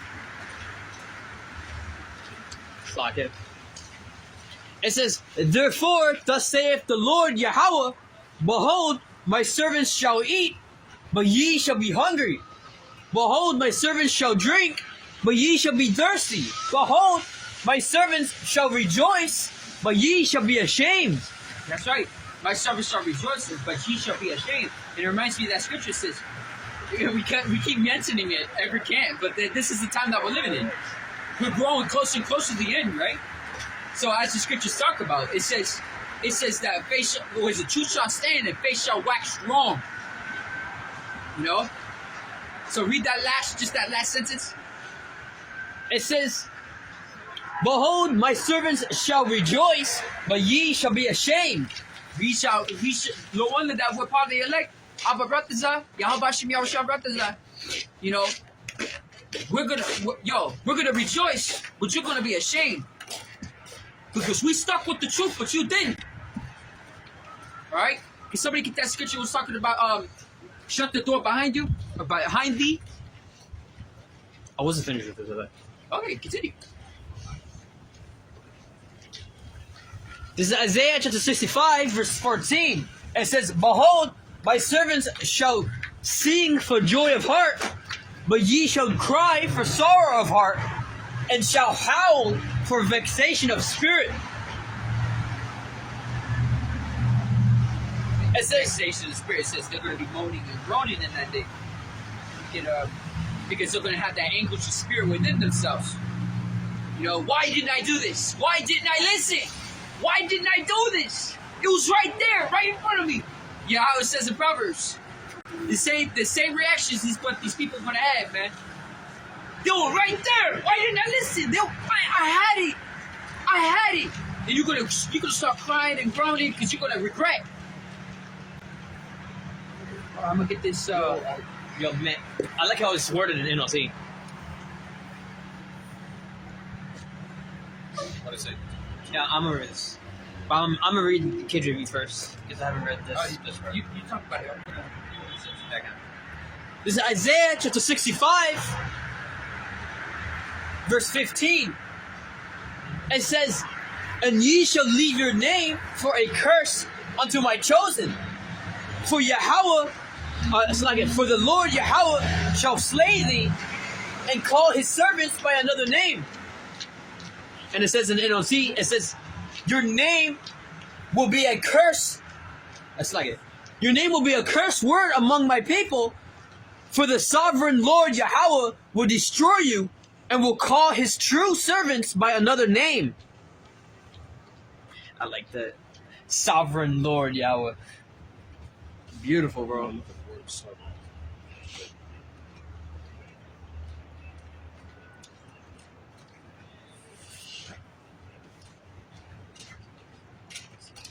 Oh, I found it. It's Isaiah 26-20. Can you find the one you said before? You never said. Oh, that was it? I found it. No. It's not like good patient. I'm not going. Gang. Yo, that's the spirit. Bro, coming back. Yo, more Yo, consistent and that's the a lot of spirit. jigs out here, man. He just crossed my mind right before he came over here. He just crossed my mind. Bro's more consistent than most of these jigs, man. Yo, what the fuck? Hey, easy. Yo, that's funny. That's funny. Sovereign. It's as a noun, is supreme ruler or monarch who possess ultimate authority and power over several states. Nigga's just gonna keep walking, and every time he sees us, I'm just gonna keep saying that. Fucking NPCs, bro. I know, right? He just spawns in just to. He do just what we spawned started in, for. bro. He just spawned in. Yeah, I had no idea. Go walking around. He is the same word from yesterday. It's like, gang. Gay. Like, dude, you don't like it? Shut the fuck up. bro. You try to say Bro, that you was don't like scripted. That was straight up scripted. That's an idle word, anyways. You know. Yeah. Honestly, I don't really want to react to it anyways. He's not worthy of our attention, bro. Nah, bro. Bro's an idiot. He already knows what's going to happen. You know, He's gonna he got it answer. in the back of his head. He's gonna answer to us. Yeah, Bro, still both I man. personally want him. There you go. I personally want him. You know, see the auction block. Man, bro's still in the wheel. He's in the wheel of YAHAWASHI. All these people out in the world, they're in that wheel. They're just playing their part. I want, in the kingdom, man, I want to form a locker, I want to stuff him in it. That's what I want to do. Dude looks nerdy, It's gonna be a useful approach. and he calls us dorks. he says gay. Yeah, like I say, he looks nerdy, bro. Let me read this real quick. This is Isaiah chapter 26:20. It says, "Come, my people, enter thou into thy chambers, and shut thy doors about thee. Hide thyself as it were for a little moment, until the indignation be overpassed." It says, "For behold, Yahweh cometh out of his place to punish the inhabitants of the earth for their iniquity, and the earth." It says, "The earth also shall disclose her blood, and there shall slacking, man. It shall no more covered or slain." Let me read that NLT here. It says, "Look, Yahweh is coming from heaven to punish the people of the earth for their sins. The earth will no longer hide those who have been killed. They will be brought out for all to see." Brought up all this. Judgment's coming, man. Maybe a little bit of here. Jump up 3. Isaiah chapter 14:3. It says, "And it shall come to pass in the day that Yahweh shall give thee rest from thy sorrow, and from thy fear, and from the hard bondage which thou was made to serve." Yeah, it You says. know? It says. Wipe the tears from your eyes for that. Was it You should wipe that? that tears. It was that which is passes. I forgot how was it worded? How was it worded? The former things. Yeah, for the former things are now past. That's what it was. Thank you. His former things have passed away. I think something like that. It's in relations. That was relations. It is enough.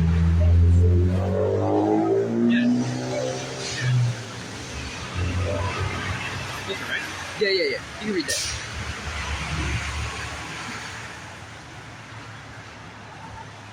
This one. Revelation 7.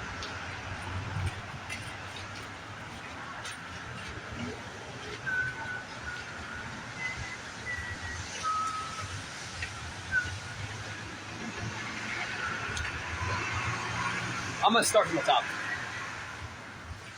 Let's start at verse 1. Look, wait, okay. Okay. This is Revelation chapter 21, verse 1. It says, "And I saw a new heaven and a new earth, for the first heaven and the first earth were passed away, and there was no more sea. And I, John, saw the holy city, New Jerusalem, coming down from Yahawah out of heaven, prepared as a bride adorned for her husband. And I heard a great voice out of heaven saying, Behold, the tabernacle of Yahawah is with men, and he will dwell with them, and they shall be his people, and Yahweh himself, it's like it, shall be with them and be their God. And Yahawah shall wipe away all tears from their eyes, and there shall be no more death, neither sorrow, nor crying, neither shall there be any more pain, for the former things are passed away." But the former things are passed away. That's right. Revelation 7, it says, and I'm going to read it from here, 13. Revelation chapter 7, verse 13. And one of the elders answered, saying unto me, What are these which are arrayed in bright robes? And whence came they? And I said unto them, Sir, thou knowest. And he said to me, These are they which came out of the great tribulation, and have washed their robes and made them white in the blood of the Lamb. Therefore are they before the throne of Yahawah, and serve him day and night in his temple. And he that sitteth on the throne shall dwell among them. They shall hunger no more, neither thirst any more, neither shall the sun light on them, nor any heat. For the Lamb which is in the midst of the throne shall feed them, and shall lead them unto the living fountains of water. And Yahawah shall wipe away all tears from their eyes. Man, that sun is like hard work. You've been outside in that gloomy heat. No more of that. Damn, man. Can't wait for the kingdom. So the kingdom is going to be, in spiritually, the kingdom is going to be noon forever. And noon doesn't mean like literally the sun's going to be up like, hey, it's been noon all day long. What's going on here? No, that has nothing to do with that. It's noon meaning that it's going to be an everlasting kingdom at its height forever, man. Just like YAHAWASHI is coming over here to crack, he's going to crack them clouds, coming and take down this kingdom when it's already pretty much at noon. He's going to throw it down. So for Esau, it's going to be a sunset. Because his kingdom is already over. Nah, man, it's gonna be a night. It's gonna be night for him. It's going to be a... Yo, this right now, I guess you can say right now it's the sunset for Esau. Because his kingdom's coming to an end. Today's night. It's not other way too. YAHAWASHI, he's that bright morning star that's coming. What? The night is about to end. This is the night. Ah, yeah. We're in the night. Yeah, that's better. So the night is about to. It says the night is far spent, and the day is at hand. That day is who? YAHAWASHI. YAHAWASHI coming back in the glory of his Father Yahweh to bring forth the kingdom. So YAHAWASHI is that bright morning star. So you want to talk about that morning star? YAHAWASHI is the true morning star. The Lucifer, that's talking about in the book of Isaiah. That's a mockery towards Esau, ultimately. This dude wants to hide in the shadows, but he's bright.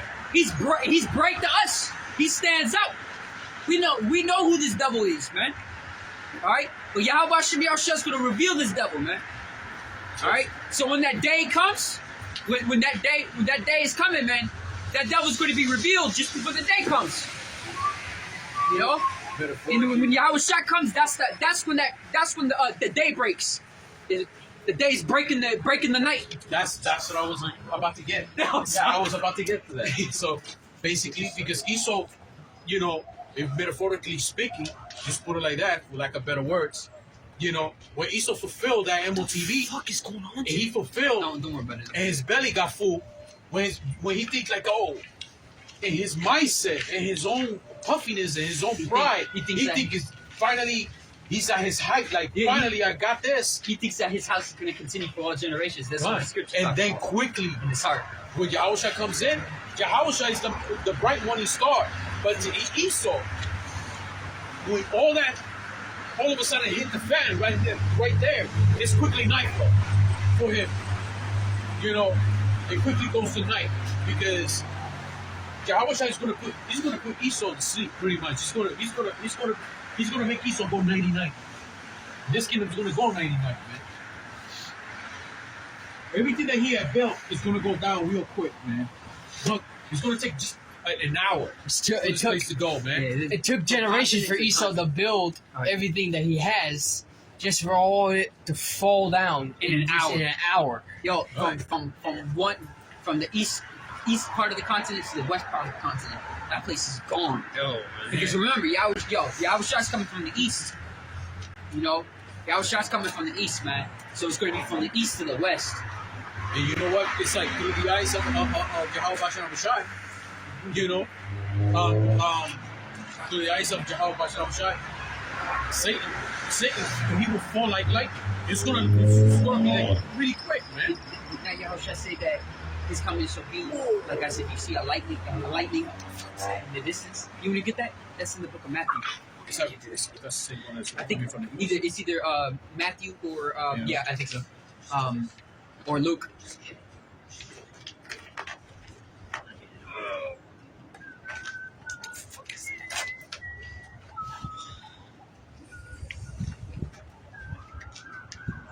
I got the second. Right, yeah, it was Matthew. Yeah, Matthew 24 and 27. You go for it. You know? You sort of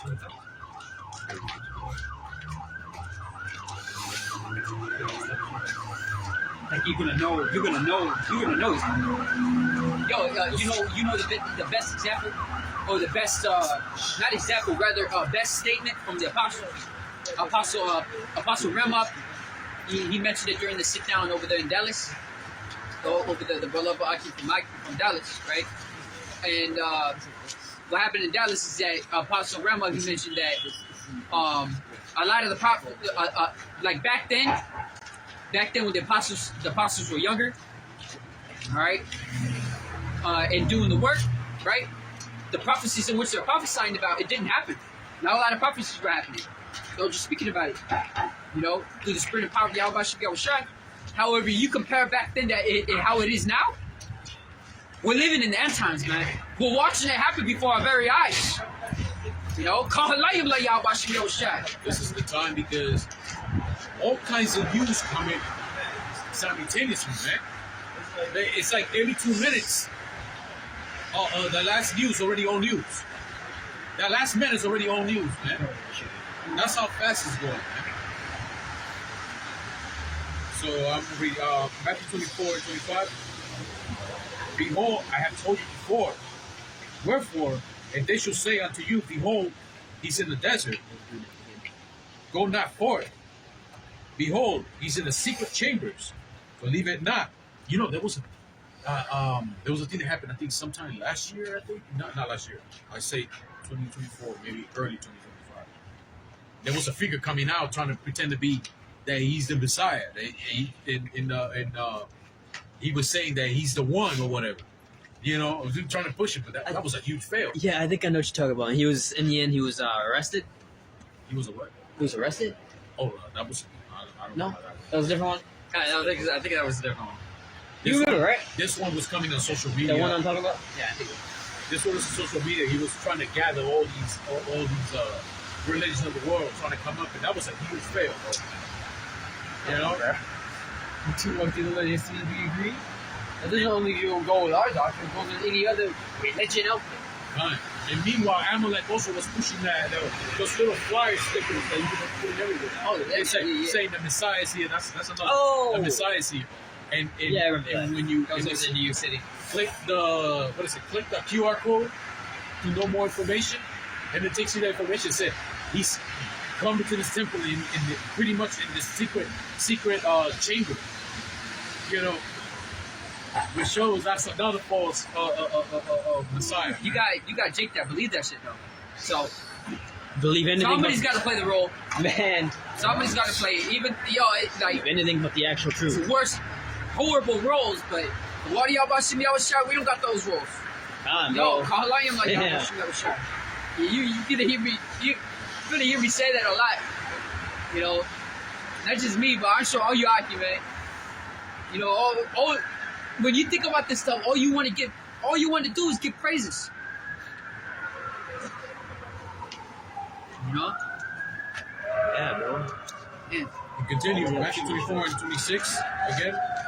Wherefore, if they say unto you, behold, he is in the desert, go not forth. Behold, he's in the secret. I can't read to it. He is in the secret chambers, believe it not. For as the lightning cometh out of the east, and shineth even unto the west, so shall also the coming of the Son of Man be. That's right. Yo, we're gonna know. We're gonna know, man. And we've seen it through prophecy. Yahawashai's coming. You know, he's coming with the glory of his Father. The prophecies in which the Most High has spoken of from the prophets that were before us is coming to pass. And Esau planning to televise that big war in Iran.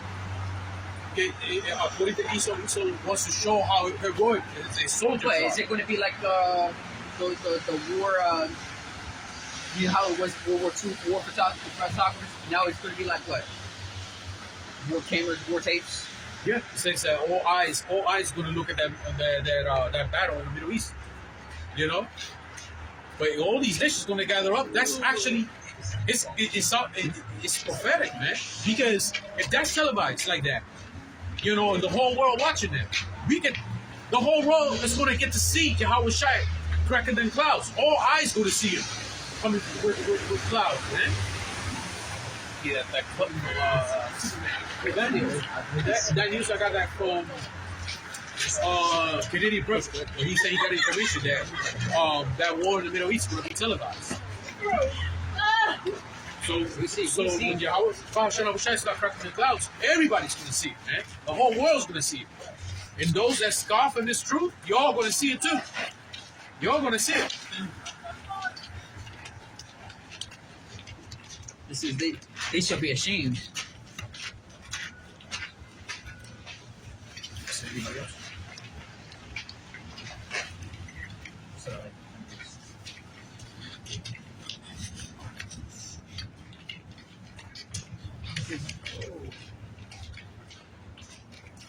See,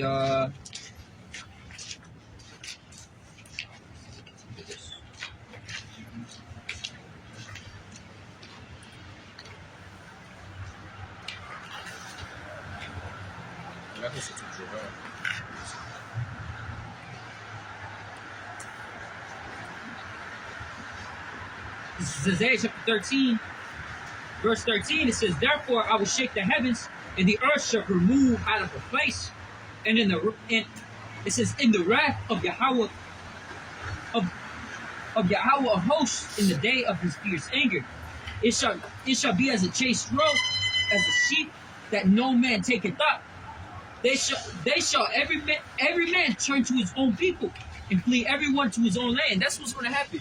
After that World War III, after the nuclear war and everything like that, people aren't gonna gather together like Babylon no more. They ain't gonna trust one another. They're gonna go back to every person that looks like them. All right, that talks like them, that follow the same way they do. It's like prison. You see when you know, you see the movies or TV series, you know, and that's how it is in real life. Yep. You know, in the prison, the maximum prison, you know, every man go to their own kind, man. But it's gonna be like that when shit hits a fan, man. Every man will go to their own kind. Just like the zebras will hang with the zebras, and the lions will hang with the lions. You know, and every creature on the earth hang with their own creature. You know. Well, man, they're gonna go with their own kind too. Yep. You know. They won't be like, nah, come here, Esau, like you my best friend. That man, that Edom man gonna look at you like, man, dinner's ready, you know?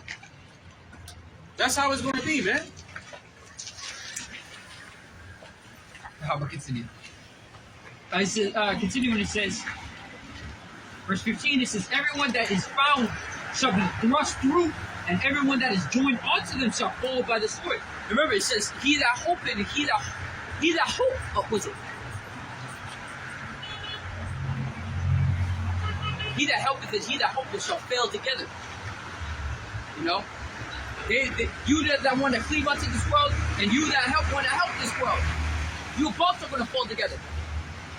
You know? Remember Lot's wife. Remember Lot's wife, man. She didn't help those cities, but she looked back, which is likened onto her holding on to it. You know? And she ended up dying. Continuing, it says, their children also shall be dashed to pieces before their eyes. Their houses shall be spoiled, and their wives ravished. Behold, I will stir up the Medes against them, which shall not regard silver, and as for gold, they shall not delight in it. Their bows also shall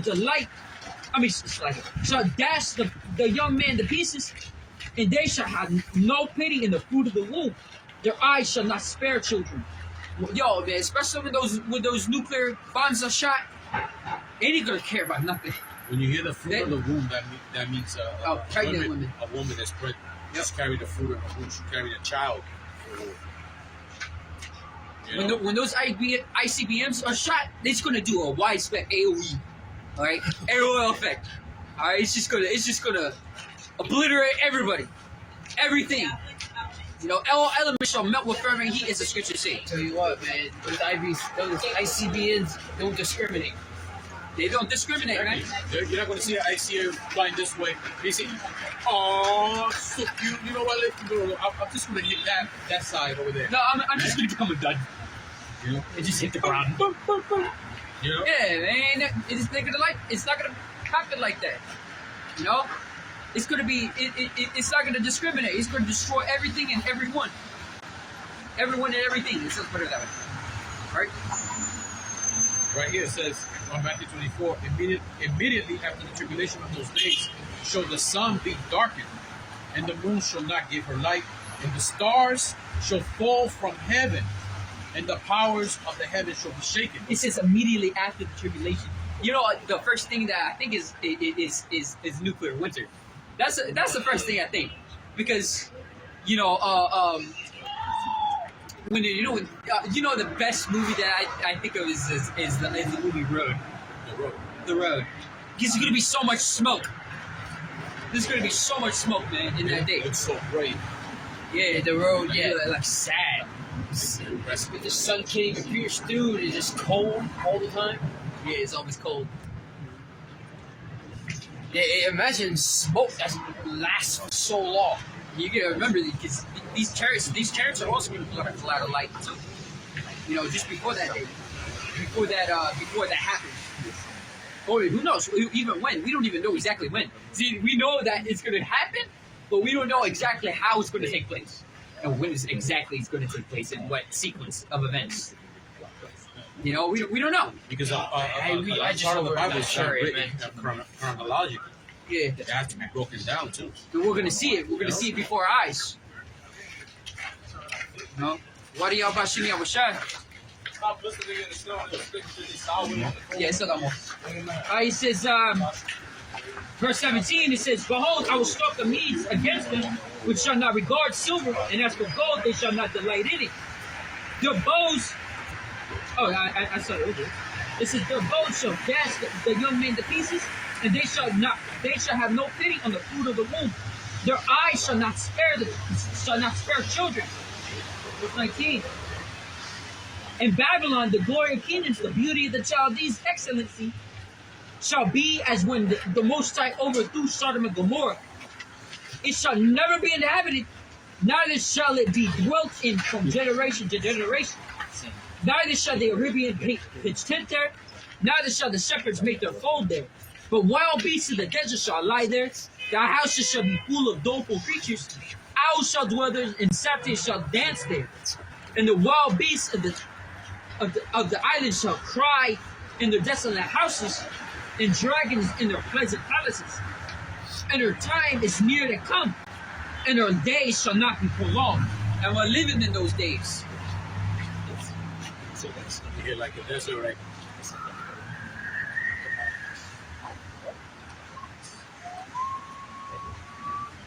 Yeah, you get the owl too.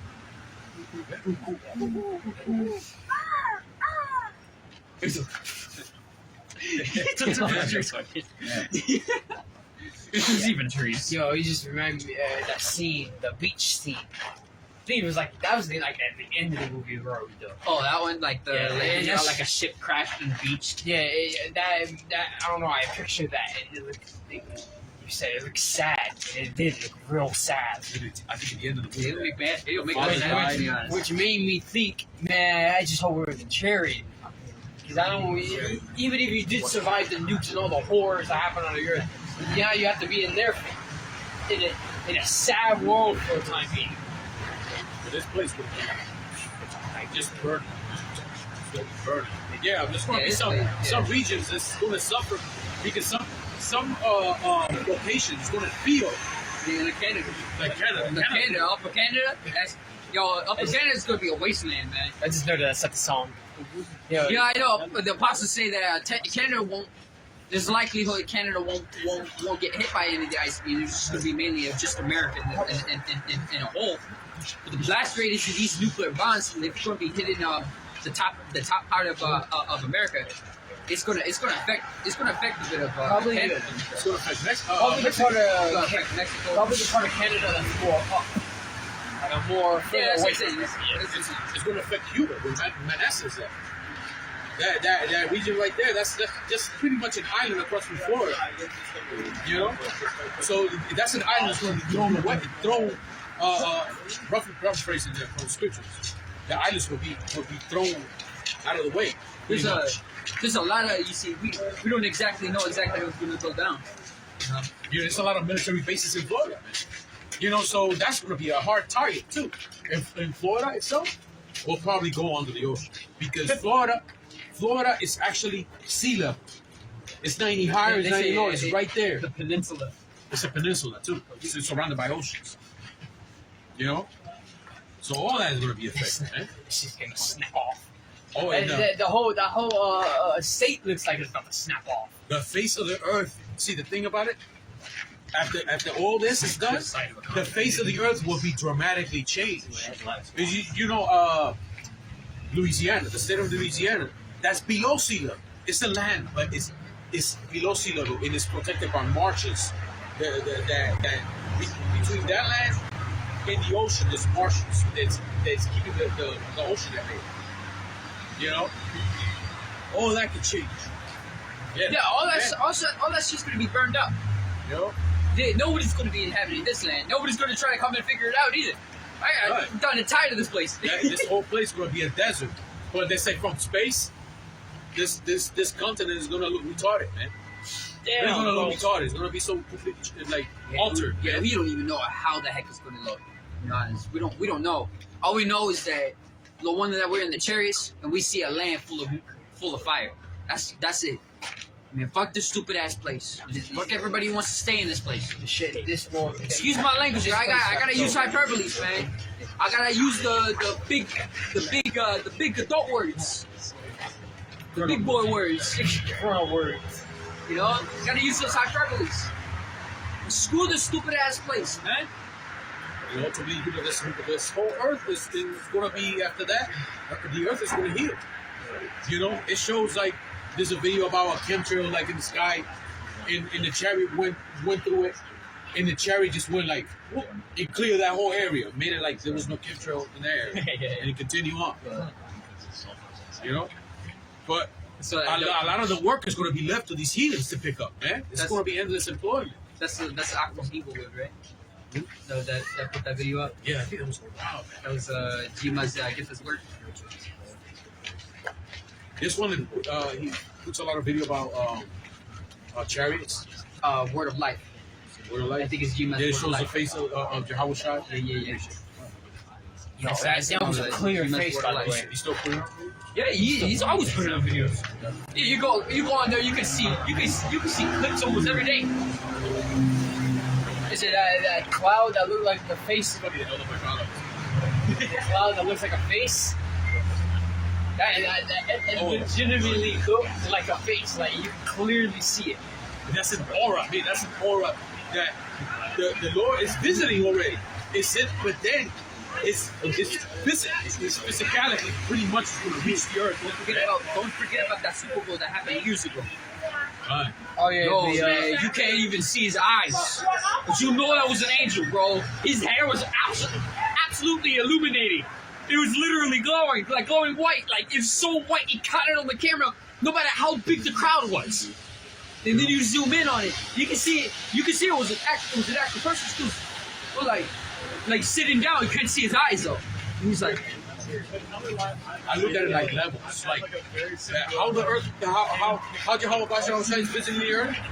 Well, if it starts with signs, then essence, then aura, then his full manifestation. yeah, You know? And I want to mention it again because that's how you know it was an angel though. He was an angel, man, because he was staring straight at the camera. And you know damn well he's staring straight at the camera because his face was like aligned perfectly with it. But he was looking at straight at the camera. It is hard to find the camera when you're in a giant stadium like that. You don't know which camera's on or anything like that. But the Aku found it and clipped it. I took a clip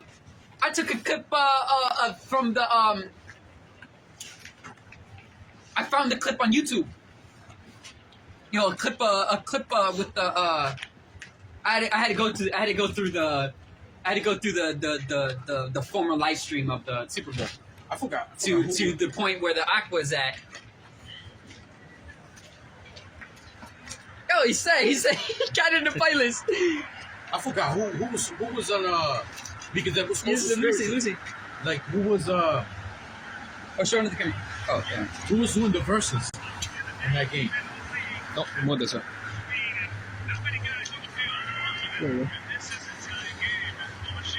Oh shit! Oh, you gotta zoom in for it. You gotta go full screen. One second.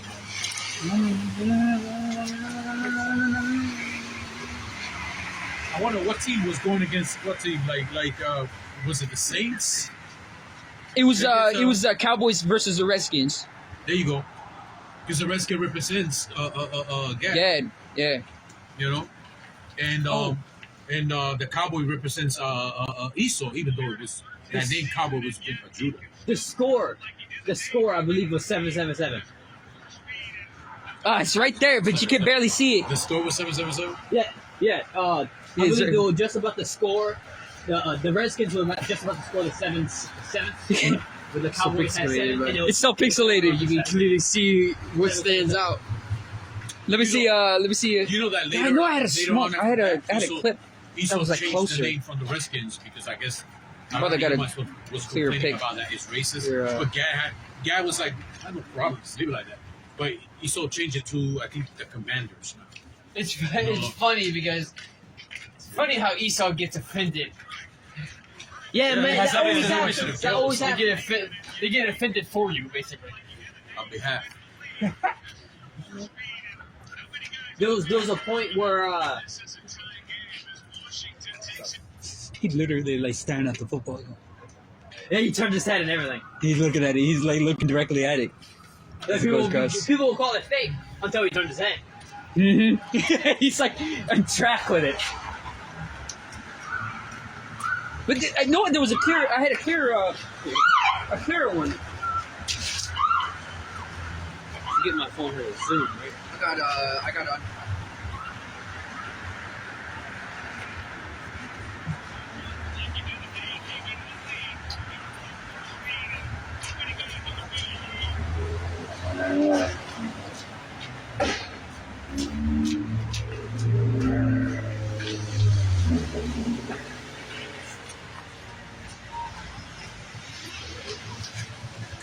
he was born. Oh shit, that was it's at the top. Yeah. There's a lot of occupancy. It was room for soup. Yeah, no, right? Yeah, I might be very much. No, you can't see. You found Yeah, this is from a. You found a better one? Yeah, I re-uploaded a video from from long ago. You can see it. Yo, man. Yo, bro, that's cool.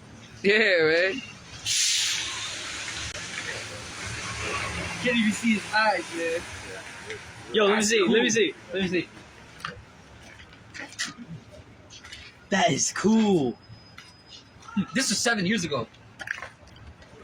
Yeah, 7 years ago. 7 years ago. What year was that? Yeah. Oh yeah. You see the score? 2019. 2019. Shit. You see the score? It's just about to hit 7. 777. Oh yeah, you're right. It just hit. It just hit 7 on the score. Oh, you did? Yeah. It's 7 p.m. too. Yeah, I should have came over. It's so spiritual. Yeah. 7 in 7 minutes. I don't remember. Yo. Either way, it's still it's the signs. You know? You got more? Nah, I'm done with it. All right. I'm about to continue. I'm gonna finish on Matthew 24:30, and then shall appear as the sign of the Son of Man in heaven, and then shall all the tribes of the earth mourn, and they shall see the Son of Man coming in the clouds of heaven with power and great glory. That also pursues to Revelation chapter 1 verse 7. Yeah, you know, I You was know? talking about mourning too. You know, But because it says we're gonna rejoice in heart, but they're gonna be sorrow in heart. that comes in many different ways. This mourning also with coming with destruction too. Nice, man. You can, You know? cry with tears of joy. You know? But yo, And all the tribes of the earth, if you want to get technical, it's not specifically talking about just a tribe. That's actually talking in detail, but it's talking about all these nations. They're all going to see it. all of them. All of them. Tribes is just getting into the details. Which means like all eyes, you know? All eyes will see it. So if you do something.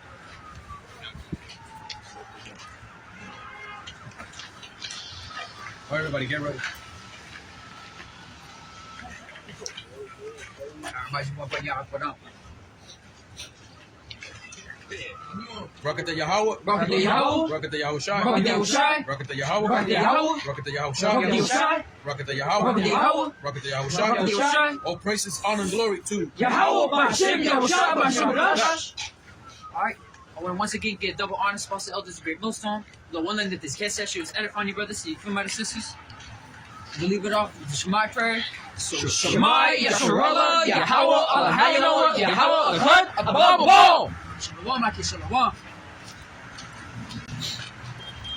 Damn, yellow. He was like, It was on so slow. those man. dudes, they were scoffing at the names. But for real, How we were given the praises. you know what? They were scoffing at the creators. that was What was it? it's his son.